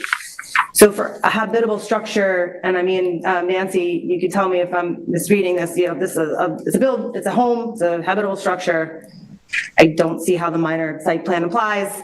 If that was not caught in the past, we caught it now. The planning department has been, for the last, I don't know how long it's been, couple of months, adding, and I'm sure we've all noticed in the reports, the necessary elements of site plan. And, it comes straight out of the town code.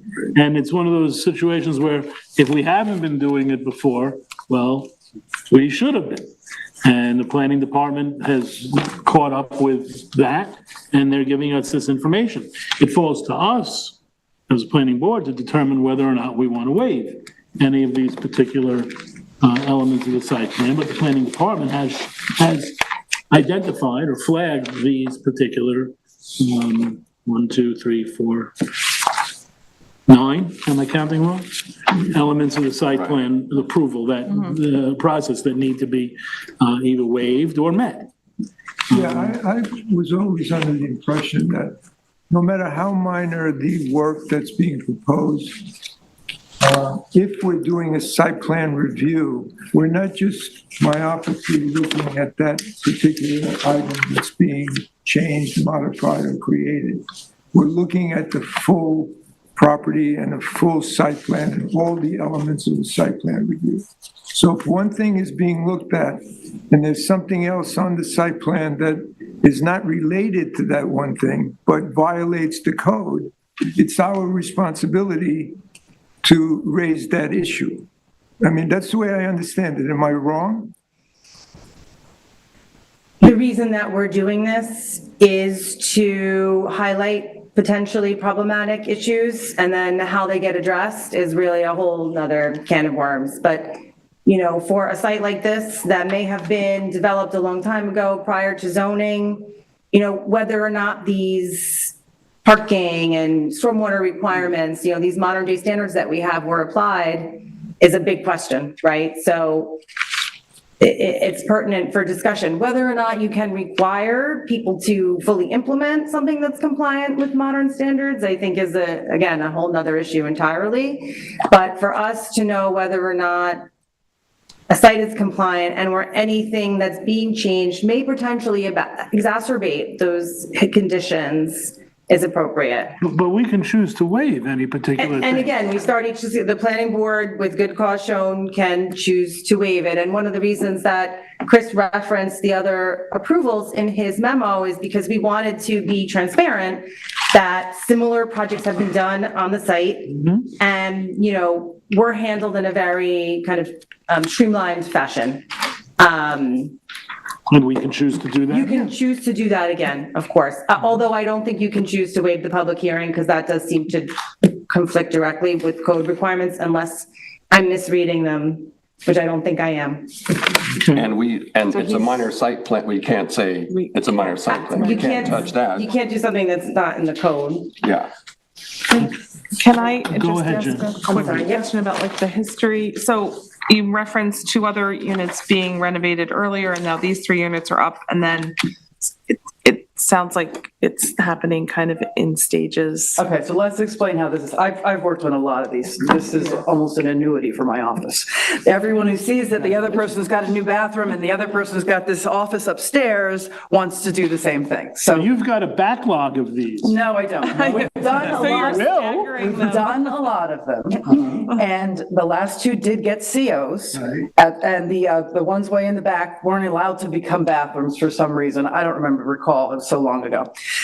There are 4 people, there's 62 units here, and there are 4 people paying for this process. These 4 people probably should not be responsible for bringing the entire site up to current code. They're not adding any lighting, they're not changing the topography, they're not creating a drainage issue. I will ask the fire department directly about the egress situation.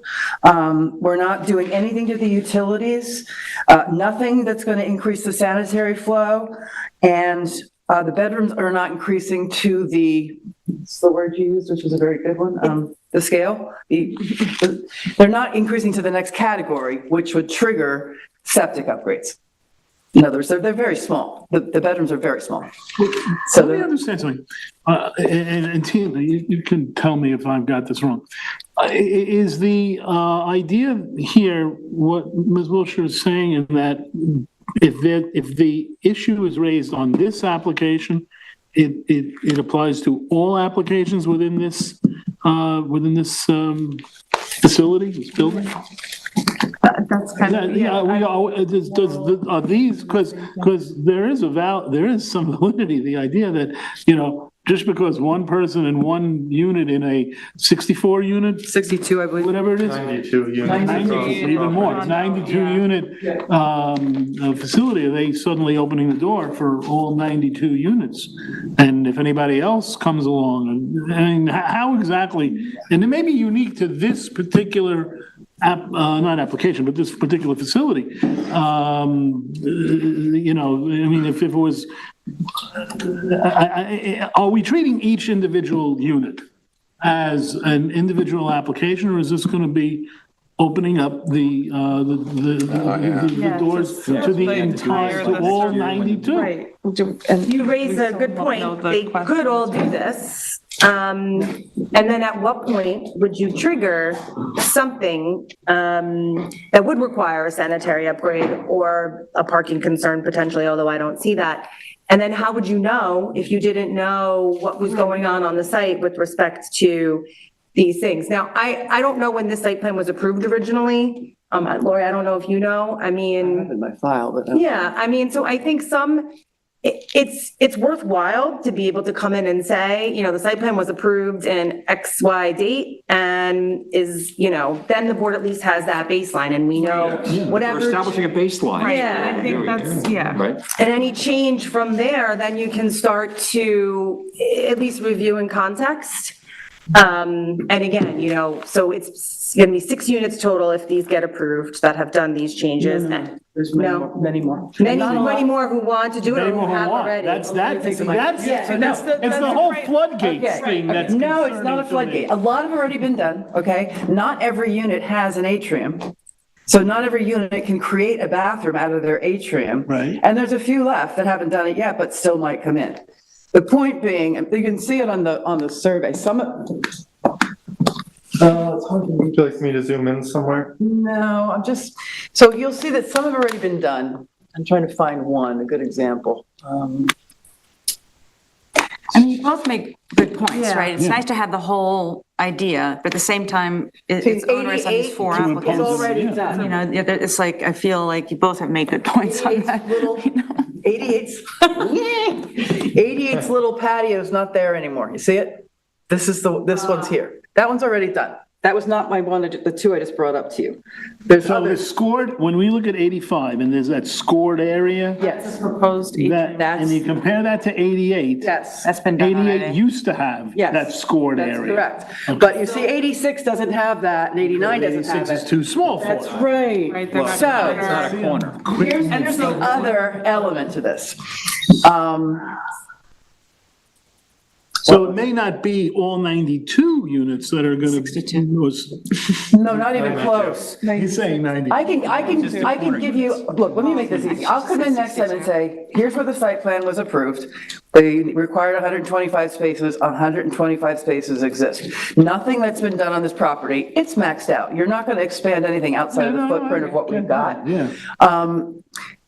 I can tell you what units are already done, and I can tell you what units are left, and there's not a lot left. But I will also say specifically that this project is extremely unique. I've never seen anything else like it at This any. project, meaning number This 88? property. This property, oh, yes. It is very unique. I've never done a project at a condo, and I've worked on most of them at this point, where we're converting existing exterior space into interior space, because they weren't built like this. This is an anomaly. So I really don't want to go back and have to redo the whole site plan and get parking layouts and sanitary and this and that on this, to just literally plug in a couple of windows. 69 That's what we're square doing. feet. It's not even, Yeah, so- not even 69 square feet. They're absolutely tiny. Sanitary systems do they? They have conventional sanitary systems. Septic tanks with cesspools. Each Each unit? unit? No, they're grouped, So They're a groups. building- Like a cluster. building which clusters. contains- You know how many there are that have, I don't, and that would be the work for a underground utility mark out, and it would be very expensive on this property. For one particular, or in this For case, four particular owners that are doing really small Yeah, I projects. get it. See, that's the thing, if there are what, 9 necessary elements that have been identified by the planning department.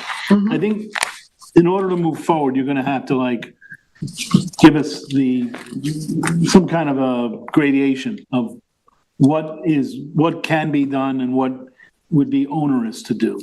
And Everything would be onerous to do. yeah, see, that's what I was The afraid you were light gonna say. fixtures, the light fixtures, I don't know what units have what light fixtures, but it's really not in my purview to go to their units and say, what kind of light fixture is this? Well, They're not my applicant, they're not my No, clients. I'm not talking about all 92 or however many it is. I'm talking about the 4. They're not putting any new light fixtures. So then you can scratch that off the list. Right.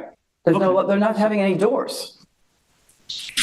Well, the one unit has doors, but they're just moving the existing fixture. When was this project built?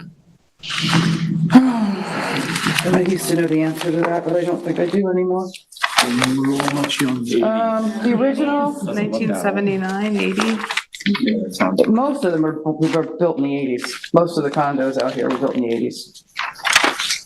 So around that. Yeah, I can, which is after the health department code kicked in 81. So you can count on them having a conventional septic system that actually has a cesspool. I mean, for each cluster. Wouldn't the condominium association be responsible for providing information about the septic system? Not the individual owners of the units, but. Yes, but I think if we were going to put the expense on the condo itself, they're going to tell the unit owners to scrap their plans. That's how that's going to go. Yeah, so we have a dilemma here. We have a dilemma if you're not willing to waive the things, but I'm willing to come back to you and say, here's the original site plan, parking, septic. Yeah. Yeah, the original Health site plan, department date. right? Yeah. These units are done, these are in front of you, these are left to Yeah, be I done, think- if they choose to do it. But addressing specifically your 4 applicants against these 9 standards, elements. I mean, I can't, because there's 125 parking spaces, and I don't think they have anything to do with my units. Yes, they're entitled Well, to then you park. can say So that. what are the least, what are the least burdensome necessary elements? That's the language I Actually, use. I think it would be the most burdensome, Only 7. because those are the ones that she would want to wait for. He said topo wasn't necessary and. Yeah. Right, so The planning department has already kind of struck the last 2 anyway, so you got about 7. all right, so I will get back to you with a written assessment of this situation, and then And then we'll be able to, hopefully we you know, can and, talk about waiving stuff at the next meeting. all right. I think it's fair to focus on your units, Yeah, oh, not yeah. the context of the site. I mean, I think that's very fair. So then we can waive our questions right now, I think. Yeah. We'll waive the question, at least you got that. We'll waive the question, then you come back to us with kind of a, broken out, all right? Very good, thank you. Okay. This information that I find. What's that? Most of that information you find. Yeah, but the idea is that, again, while the applicant is still here, I just want you to hear the comment that, what did you just say? I would think most of that information is probably provided in the original site plan application. I would think. Yeah, but some of the records are missing entirely from town hall. I don't know if this is one of them. Their entire file, like the Amagansett Farmers Market file, nowhere to be found. Well, The condo board should have that site plan, the original, I would imagine. I'll ask.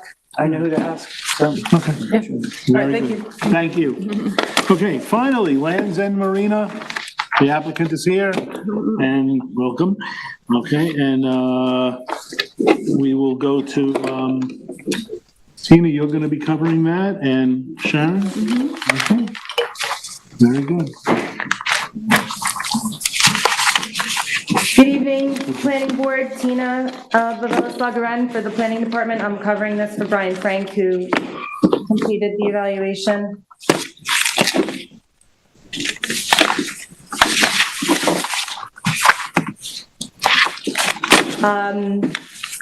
I'm just showing the location of this site plan, which is for the Land's End Marina. It's a site plan special permit located on 386 Westlake Drive in Montauk. The site contains the 4 parcels. I'm just going to show very quickly these 4 parcels. And there's an existing marina and single-family residence. The site plan is proposing to construct a floating dock, which will accommodate an additional 26 boat slips for a total of 49. And to build a new bathroom with 3 restrooms, locker space, a 2nd floor office, construct new ADA accessible pathways, install a new sanitary system, and do some revegetation and on-site parking with drainage. I'm going to just bring up the site plan very quick. I can. Okay. So the site is zoned resort and within the Harbor Protection Overlay District. And the board has seen this application several times, beginning in 2008. And I listed the dates, or Brian listed the dates of previous reviews in the memo. It's previously been determined that the site, this project is a unlisted action pursuant to SECRA, and the board declared lead agency in 2013. Now I'm going to go through the issues for discussion in the memo. The memo format, it follows the comments that were issued following the last review in April 2023. The first comment was regarding the number of slips. At the time of that April 2023 review, the number of slips was being questioned. 49 were shown on the site plan. That was down from a previous submission that showed 53.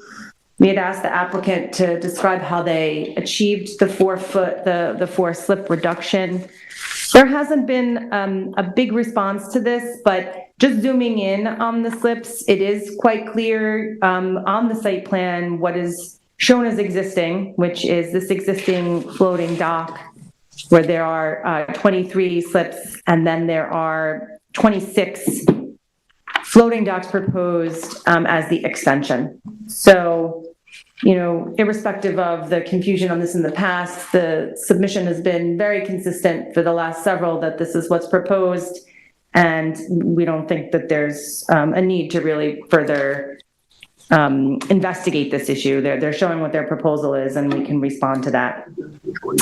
The one thing I'll note here is that the ultimate authority to approve the extension of the docks into Lake Montauk and town bottomlands is with the town board, who issues leases to marinas, and the zoning board of appeals would be the one who reviews the detailed construction plans.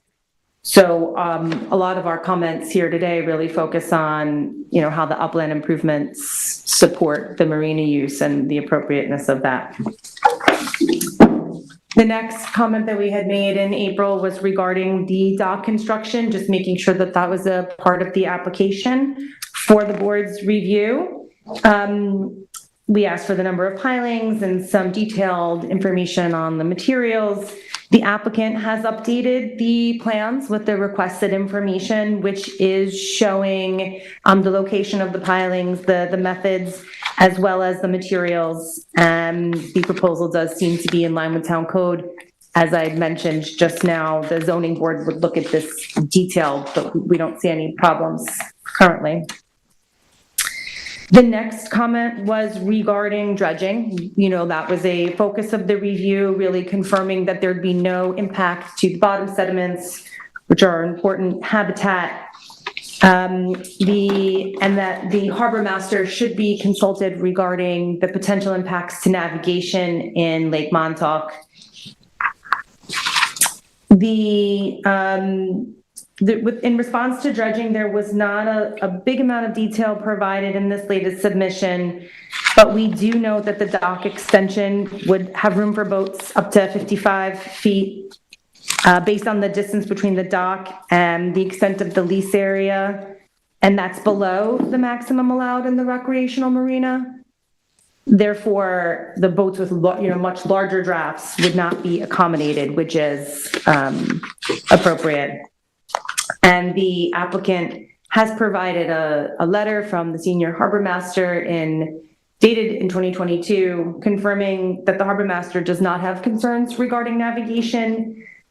And our assessment, the planning department's assessment of those two issues, is that they're sufficiently addressed with these pieces of information.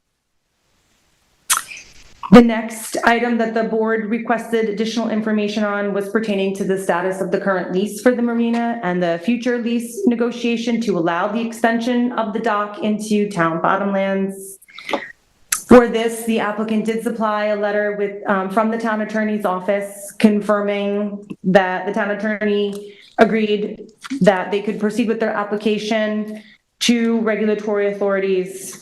The letter noted that the town attorney wasn't endorsing a specific proposal, but stating that the site would be eligible for a lease, and they could continue to get their approvals. With that confirmed, the town attorney doesn't see an issue. We would just recommend that as a condition of approval, should the planning board consider to grant it, that the applicant would be required to secure the lease from the town to permit the use of the bottomlands. Obviously, the planning board doesn't have the authority to authorize the use of the bottomlands themselves. The next item was about new structures proposed for the site. The applicant had proposed in previous submissions that some of the structures proposed would be water-dependent uses. These include the bathhouse, dumpster, and walk-in freezer. Just to show you where those facilities are, the walk-in freezer right here, close to the dock, does make sense in a marina context. I would offer dumpster, just this kind of little square there, and then the bathhouse in this location. The applicant in their most recent submission contended that pursuant to 255-443D, the uses could be considered water dependent. In reading this code, the planning department was suggesting that it may not be applicable in the resort zone because the language of the code does state that, and I'm just going to read directly just because it's a little ambiguous, that marinas and other uses in the waterfront district are where the wetland setbacks can be waived for water dependent uses. So we originally read that as not being applicable in the resort zone, and we should all consider whether or not that's the case. In any event, whether they're water dependent or not, the planning department doesn't have an issue with how they are cited, and wouldn't think that they are not going to meet the variance standards should they remain in their locations. But they may not be eligible for the exemption based on their water dependency in this zone. Regarding the sanitary system, we did ask for additional information pertaining to the design of the sanitary system during the last review, and additional information has been provided. I'm not going to go through all the details here, but I would say a few things. One, that this application started before we had the town consulting engineer reviewing all the site plans again. He hasn't fully reviewed this. We are going to have him do that, so I'm sure that the town consulting engineer will opine on the issues that I'm going to bring up here. We did notice that there are some discrepancies in the information provided. The water table is shown in the test hole number 2, which is located near the sanitary system at 5.4 feet. Here on the sanitary system profile, the highest elevation is shown as 2 feet. That does agree with the, they put in a groundwater monitor, so that's a little more consistent with that information. So basically, to just sum this up, what we said is we'd like to see, in this case, the health department application, to see how it's laid out there, provide a little more information for our review and the town engineer review. It's important that we come to a very solid conclusion that the 4-foot separation that's required in each pod can be achieved, right? That's what we're just trying to look at when we look at the system. And the schematic here is showing that, but it's really highly dependent on the highest elevation of groundwater. Regarding parking, we previously agreed that, and when I say we, I mean the planning board had agreed in April 2023 that the layout and number of spaces was compliant. The pump out information provided is standard for the town, so we're not going to comment on that any further. The access information has been clarified. We do have clearing and landscaping comments. We just had some comments on the landscaping plan, just this next sheet. Really very minor, just to switch some of the species proposed and add more shrubs as opposed to grasses, just to increase the revegetation. There's a scenic easement proposed to kind of protect the the wetlands here from site development, which is appropriate, and we had comments about how to enhance that. MS4 compliance has been confirmed. The area of disturbance is just under that which would trigger the DEC requirements. They are, and this site is within the MS4 covered area of the DEC. But because the disturbance is below 1 acre, they do not have to comply with SWIP requirements. And, just to circle back, that the ZBA review is going to be an important next step for the applicant, and that we just need to confirm the number of variances and make sure the plans clearly show them, and that the application should be made to ZBA as soon as possible. So in conclusion, the applicant has successfully complied with many of the comments issued on the previous review of the application. The remaining items, one of which I skipped over, was the height of the lighting fixtures. So that's a small thing. And then really just to confirm the groundwater elevation and the variance situation for the potential water dependent uses. And that concludes. Thank you. Thank you very much. Thank you for bringing us up to date. This, as you point out, has been before us a number of times, and it's always helpful in this kind of thing for the planning department to bring us up to date. Mr. Whalen.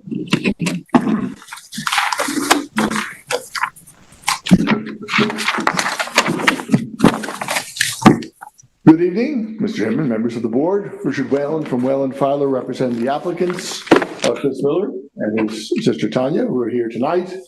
I also have with me Sharon McCaffrey from Dewey's Planning. And at some point, I'm actually going to defer to Shannon on a couple of the items. So just a couple of overall comments. This is one of the smaller marinas in Montauk. It's a no-frills marina. Right now, it consists of a dock, a bulkhead, and a parking lot. There's a house on the property, but it's not really for the marina, although Chris actually lives there. The application, the project really began around 2006, 2007. It was first submitted to the planning board in 2008, but there was some lead time before that. And it's just been a long, drawn-out process, and it's not the planning board's fault. Even as recently as last year, we had a submission review, I think in April of last year, and I said to everyone, all right, let's resubmit this like within a couple of months when everybody can still fresh in their mind. But there were still issues to be worked out with the septic, and the engineer had to deal with that, and so here we are, almost 18 months later before the next review. So hopefully we're getting towards the end of the process. But I have to say, Brian Frank had to take this over. Eric Shantz was the planner reviewing it last time. And, considering the complexity of the project, I'm sure the depth of the file, I thought Brian did a very creditable job. He made a couple of mistakes, but I'll get to those. But he did a pretty good job, pretty accurate in terms of. We'll let him know you said that. Yeah. So let me go down the items for review. So the number of slips.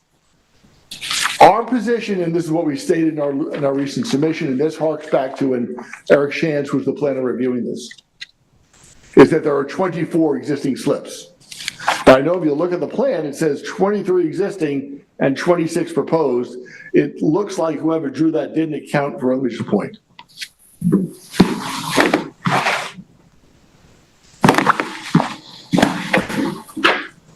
At the end of the L, you can berth at least one boat out there. So that's not accounted for. The counting of the 23 slips is only, doesn't count anything off the end beyond that L. So we view it as there are 24 existing slips. We're proposing 25.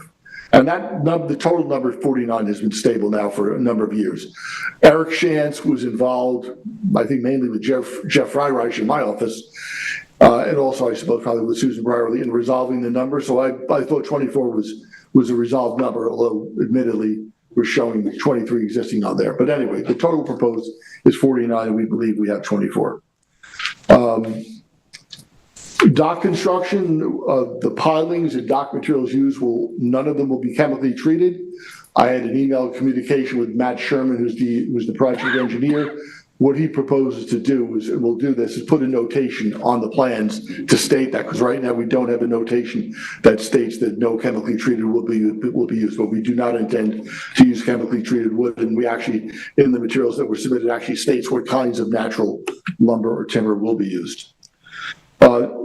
No dredging is proposed every time we come back before the planning board, because again, it's a year or two or three before we come back. We get asked the same question again. No dredging is proposed. One of the things about Coonsfoot Cove, which is probably an advantage, I guess, for this purpose, is there's not a lot of water circulation in Coonsfoot Cove. That's really the part of Lake Montauk that we're in.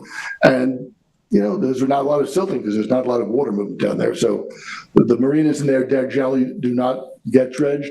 There's been no maintenance dredging at this marina because there's never been dredging at this marina.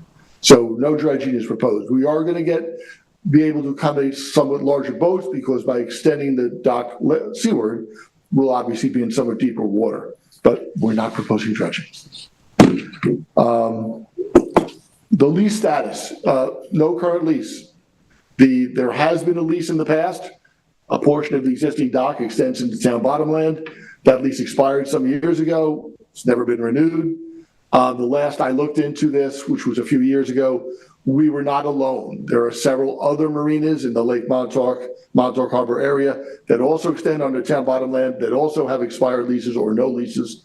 I think the town board's view of this, because again, they've known, or different town boards changed in the period of time, but various town board members have known since the late 2000s that there was an application pending. So the town board obviously has to ultimately agree. It's understood if they don't give us a lease to extend this dock, forget about the existing, to extend it, which is the project, then we can't do that. But communication has been held, particularly between Chris and members of the town board over the years, and we think that they will agree to a lease. But their position has always been, come see us when you've got planning board and zoning board approval, and then we'll talk about a lease. But obviously, we do assume that they'll do that, and that will also resolve any issues concerning the portion of the existing dock that extends onto town bottomland. The water-dependent nature of the proposed structure. So our view is that these are all water-dependent structures. We're proposing a freezer and ice machine, I guess associated with that, walk-in freezer and ice machine, and a dumpster, and then, of course, the building itself, the office building. So the freezer is intended to hold bait. The ice machine is intended to produce ice. You want to walk the shortest distance possible between those things and the boats and going out in the dock. You don't want to be walking the length of a parking lot with a tub full of ice or bait. That's what marinas are. The nature of a marina is that the activity in a marina revolves around the dock. Those things are related around the servicing of the boats, and we therefore think they are water-related uses. And I think that's true of the building as well. Remember, the building is not just a restroom building, and I should remind you, remember, there are no restrooms on this property right now. There is in the house, of course, but for people using the marina, there's no restrooms. So we consider this to be a benefit. We'll talk about the septic system in a moment. But the marina building itself has an office upstairs. Marina offices, generally, you want to be closer to the dock. You want to be able to oversee things and be able to see what's going on. And this will do that to some extent. Logically, we would probably be closer to the water with that building, but we have to be tied to our septic. And as we'll discuss, the septic, we are trying to put the septic as far landward as possible. And so there's a limit to how far, seaward you can go with the building, because there's a sanitary system associated with it. But I think that itself, it's a marina building. Marina buildings typically are water dependent. They relate to the water. So we don't think variances are needed for any of those things. And by the way, the dumpster, just to mention that too, same thing. Most of the waste that's probably going into the dumpster is coming off the boats.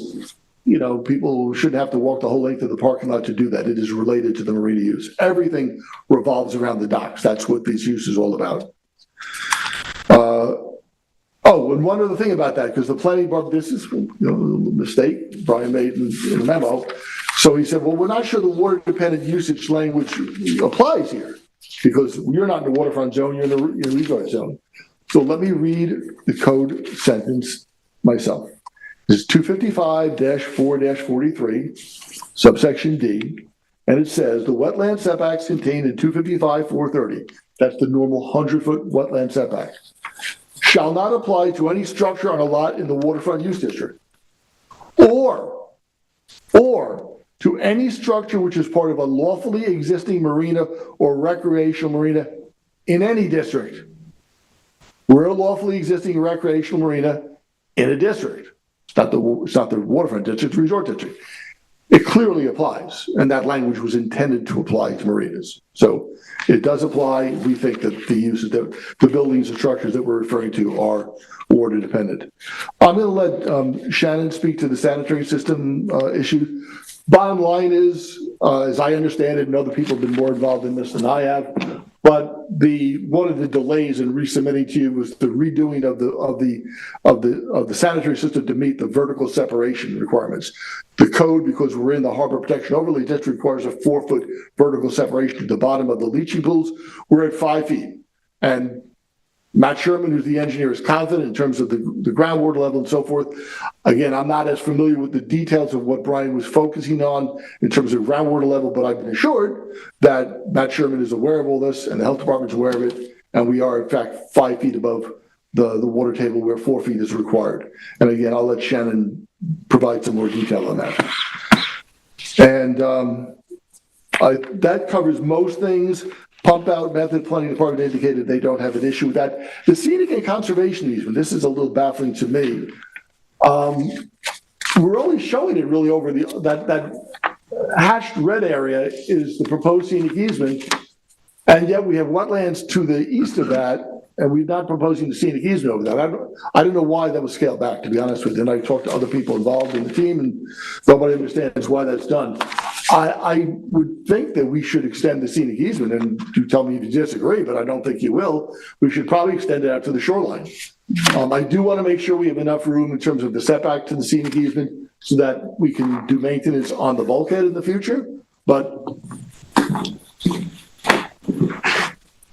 that's all wetlands. Now, that's being shown as the mean high water mark, but if you look on the aerial, it's all tidal marsh.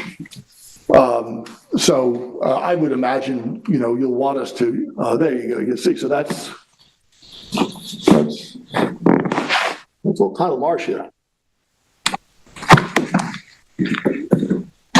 So subject to my caveat that a setback, access to the bulkhead, I would think you'll want us to, and we have no problem with extending that concept that's proposed scenic easement. Clearing and landscaping, the planning department has recommended changes to some of the revegetation. We agree with those. They propose to eliminate the Pennsylvania sedge and put in more bayberry or groundsel bush. And likewise, they recommend that instead of beach grass over the sanitary system, we'd be using switchgrass. We agree, and we will make those changes. Stormwater was confirmed by the engineer we're below 1 acre, so we're not subject to the MS4 regulations.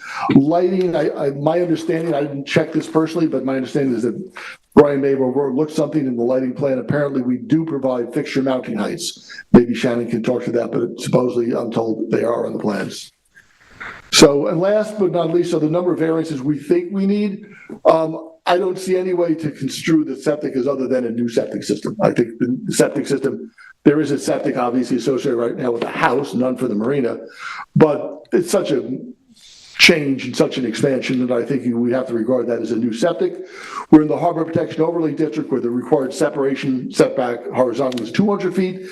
Obviously we can't meet that. We are more than 150 feet. And as I said, we meet the vertical separation, but I think we would need a variance for the horizontal wetland setback variance for the septic system. And if the buildings and structures on the property are considered to be water dependent, we would not need variances for them. So by my count, we would need one variance, which is the wetland setback variance for the septic. So if you have any questions? Oh, let me have Shannon address particularly the septic and anything else that she might want to speak to. Thanks. Thank you. Thank you. Good evening. Shannon McCaffrey, Dewey's Planning. So when this project first began, the septic system was originally located in the northwest corner of the property, which is around elevation 6. And so in order to achieve the separation to groundwater, we brought it down to the southwest corner because that's around an elevation of 8. And so when we look at the test holes, the first test hole was obviously in the area originally proposed at elevation 6, and it's showing a groundwater elevation of about 1 foot. Test hole 2, I think there's been some confusion on this one. That was taken at elevation 8, and so when you review the test hole and see that 5.4, it's 5.4 feet down from grade, which would be a groundwater table level of 2.6 feet. Since then, we did the monitoring well, which takes like thousands of data points. It's insane. Constantly monitoring where groundwater is at. And so it's over a month long. I think it was almost close to 2 months. And so you can see at the highest peak, it was almost at 2 feet. And so that's where we're getting that 2-foot groundwater elevation to be using in the schematic for separation to groundwater. And so that's where that 2 feet comes from. And so we also originally were using leaching galleys, which were deeper. And so now we're using a shallow drain field, which also allows for the greater separation to be in compliant with HPOD for groundwater separation. And so please let me know if you have any more questions on that. And then Tina, if you could just bring up the lighting plan. I'll just point out where the mounting height. So if we look at the luminaire location, MH stands for mounting height. And so those are the different mounting heights. Yeah. So, would you want to cursor over those? Oh, I'm sorry. It's this right here, right? Thank you. Yeah. So, and just, that information on the groundwater table was helpful. I think the last time we reviewed this, we had the same conversation, right? Where there was like, we're like, oh, these borings and the profiles don't make sense, like provide additional, and then they came back and it still was the same thing, which is why I made the same comment, but what you're saying makes sense. We would just need, there's no way to tell from this that that's what it is. You know, like Will you just go to the test hole on the plan and see where the elevation's at? So I maybe I can add an extra note like, for you. yeah, like what it is, like we assume like, oh, it's from sea, you know, whatever, from sea level, you know, but there's just no label. That's all I'm saying. That's easily remedied. Yeah, that, just because we had the same conversation last time, but it's good that it's been clarified now, finally. Sure. Yeah, all right. Well, I guess Rick, you kind of answered my question as to, we have to do this before you can get the lease, it sounds like. Yes. I was a little frustrated that we're like kind of trying to approve something where we don't even know if they're going to give you the lease, but, all right. That was the question last time. Yes. Cart and horse thing. So, yeah, no, I think this is coming to a close, in my opinion. Is really all dependent on that, right? But you've got everything else sort of in line. The question of, I'll let somebody else make the determination on whether you need a variance for those structures, but I don't really have a problem with their location. It makes sense to me. But whether they need a variance or not, somebody else can make that determination. I just want to say, I agree with Rick now that I've read what he read, so I don't think it's an issue. Doesn't need. Yes. Yeah. I mean, if there was pushback, it's ultimately the building inspector's decision. If nobody's going to object, I'm not going to go, ask for him his opinion, but ultimately he would be, he probably would be the one who would make that decision. Yeah, I don't think we're not gonna. Yeah, I mean, I think a bathroom is probably a good thing on a property like this, with that many people going in and out of this facility. You don't know where they're going otherwise, I think you do. Bigger picture is probably better to have it than not. Yes. And I think Shannon sort of clarified the whole sanitary conundrum, right? I think it'll have to go to Health Department to get their final approvals, and they'll make sure that it all lines up, but it sounds like the test holes have shown that they can get that separation. What's required separation? 4 foot. 4 feet. But the health department is 3, which is why we said we just want to see the health department application that usually has like the more detailed information, and just because this was, not as clear as we had hoped. But they moved it down so that it's in an area that it's 8 They feet did move now. it to a higher, yep. So. Yep. Great at 8 feet. No, I mean, I think It's a separation. 5 I think we foot. have to- I mean, I think we have to make sure, Yeah. we have to make sure that it's the 4 Grade foot, is but an it 8 sounds instead. like they've done their homework there. But it meets, We're not at 4. it's going to meet it one way or the other. The 4 or 5 feet. Yep. They need the 4 foot separation to meet Right. HPOD. Okay. But I think you said it's at 5, right? Yeah. The plan is showing 5, and it really depended on where that highest expected is. So if it is in fact 2, as Jen just clarified, then the plan is accurate and compliant. Got it. Okay. So we have a 1 foot margin of error. Right.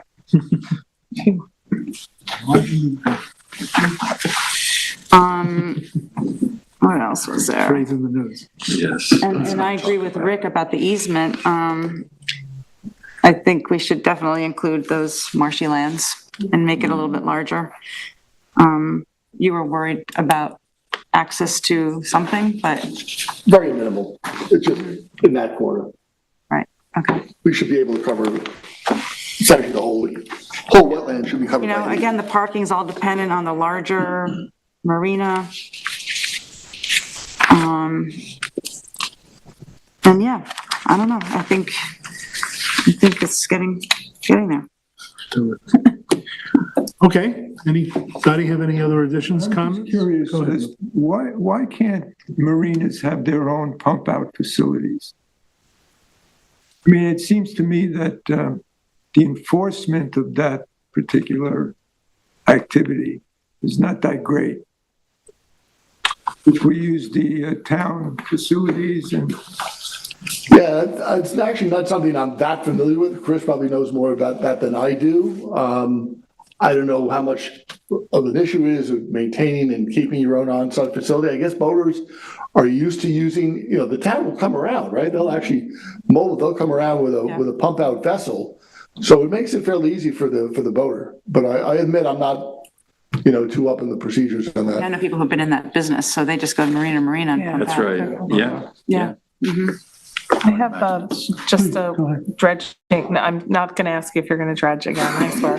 But it's totally floating docks, there's no pilings at all securing the floating dock? I'm just curious for, No pilings holding the docks in place. so how do you do that without dredging? Or, I mean, Driving pilings is not is dredging. different, okay, that's, yeah. Dredging is taking away from the bottom, making it deeper. Oh, Driving okay, piling is just it's just sticking it in. going, okay. It's just like putting a telephone pole in. They don't dig a big hole. They just kind of corkscrew it and stick it in. Excellent. Anyone else? All good. Does the board concur that the number of slips is sufficiently clarified and that the harbor master's letter addresses navigation concerns? Yes. I believe so. Oh, good, yes. 49. There you go. Now we have an answer. Write it down. Should the applicant address the fire marshal's comments? Oh, I forgot to speak to that. Yes, we'll put in curb stops adjacent to the pathway. Thank you. The fire marshal asked for it. Good idea. Are the placement and uses of proposed structures acceptable? The bathhouse, the dumpster, and the walk-in freezer? Say yes. All of us agree? Good. Should the information pertaining to the design of the sanitary system as outlined above, including clarification on groundwater table elevation, separation distance, and submission to Suffolk County Department of Health Services, application and comments be submitted? Yes. We should, Dina, you want us to submit the health department application? Yeah, and I think something in writing clarifying what Shannon described for the file, and I think then that would be satisfied. Does the board find the proposed pump-out methods of the town-sponsored pump-out boats and the town pump-out station at Star Island acceptable? Yes. Yes. Yes? Yeah. Yes? Yes. Call that, yes, all uniform. Use the Italian. Learn something. Yeah, I was gonna say, I never heard that one before. Does the board find the size of the scenic conservation easement acceptable? Want it bigger, right? We want it bigger. Yeah, we do, we want them. And they've offered it, so we should take it. So we're Yeah. glad. We should take it. Yeah, you'll show us that. Yes. Yeah, good, okay. Should the applicant confirm all the variances that are required? So that'll be on the, well, you're saying it's one? I think we've Yeah, decided it's we need a one. wetland variance for the septic. Very good. That's it. Thank See you you. again, and maybe then we're done. All right, before we move on to the two matters that we have, well, actually we have three. We have the Faro Beach modification, and then we have a border review and we have the minutes. But before we do that, I want to take a moment and thank Sharon, who is moving on to greener pastures. I think I knew you when I would rent boats, kayaks, 100 years ago, some years ago at the Spring Zentral Fund. But I didn't get to know you until this table, and it's been a great pleasure. You're terrific to work with. I mean, what you just saw here, thorough, clear, no, getting right to the point. And, we had one particular application where we needed to change the board member, and it was remains on our docket, a very large application, and Sharon took it over and has done a tremendous job with it. One of you will be the lucky recipients of that application. But she's always been, you know which one I'm talking about.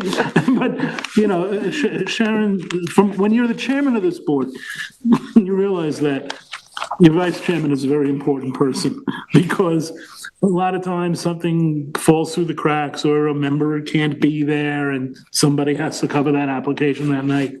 Sharon's always stepped up, always done a great job. I'm going to miss her. I expect that all the rest of us are going to miss her. The town's going to miss you. But I just want to take this moment and thank you for your service. You were on the ZBA before. Our paths on that didn't match either. But I'm very glad that they did here. So thank you, Sharon. Good luck. And like I say, we'll miss you. Cheers. It's fun to weigh in on what's going on in this town. Always interesting, but hopefully we're making it better. Have you been recruited by your new town yet? I have to say, they've actually mentioned it already. Oh, seriously? As an alternate, see? Yeah, they have such a thing. Yeah, I saw it here. What's the town again? Chester, Vermont. Chester. How far south is that? It's pretty far south, it's east. Yeah? Yeah, it's like an hour north of Brattleboro on the east side. Okay. It was in Bennington, which is the one that's way south. Bennington? Bennington, which is way west. Yeah, Way west, I yeah. was just there last week. I was North Adams in that area. It's beautiful up there. It is, it's beautiful. They say. Yeah. Hey, listen, living here is bittersweet, trust me. I mean, you've been here for a long time. I know, it's 30 years, yeah. Wow. Yeah. Well, via con Dios. Yeah. Jen, you want to read this last one in? Sure. Farrow Beach?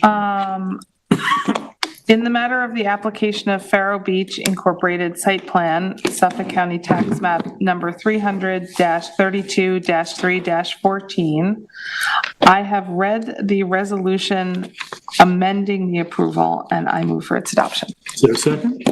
Second. All those in favor? Aye. Yes, 7-0. All right, matter of the Board of Review of Bruce Van Gerp for a building permit at 37 Gardner's Lane, Suffolk County Tax Map 300-78-6-20 and 21. The work to be done is install asphalt top course pavement along Gardner's Lane to a width of 20 feet, starting approximately 550 feet west of the intersection of Clinton Street and continuing west for a distance of 804 feet. The bond on that is $22,500. I move for the adoption of this Board of Review. Is there a second?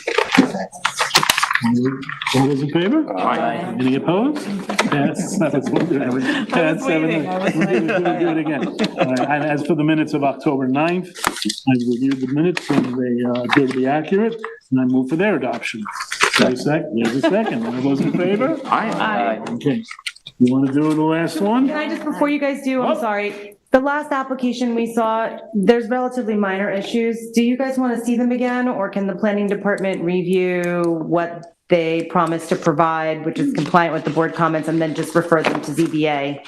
Yeah, they do need ZBA, so. They need ZBA, I just don't know, do you want to see them again to look at the landscape plan and the sanitary details, or can we just do, it comports with what we discussed Condition tonight? of approval kind of thing? Yeah, you Yeah, know, and I mean, just, I don't want to avoid them another step. They've been yeah, in the no, and process we for- were on board with everything and we Exactly. wanted to send them on their way, so. Just making sure, okay. Yeah. Yes, you don't, very good, thank you, sorry. Very good. All right. All right, Sharon. Motion to close, adjourn. Adjourn. Right, take two. Close. I said close. Close what? It's not a hearing, is it? Motion to adjourn. Is there a second? There's a second. All those in favor? Aye.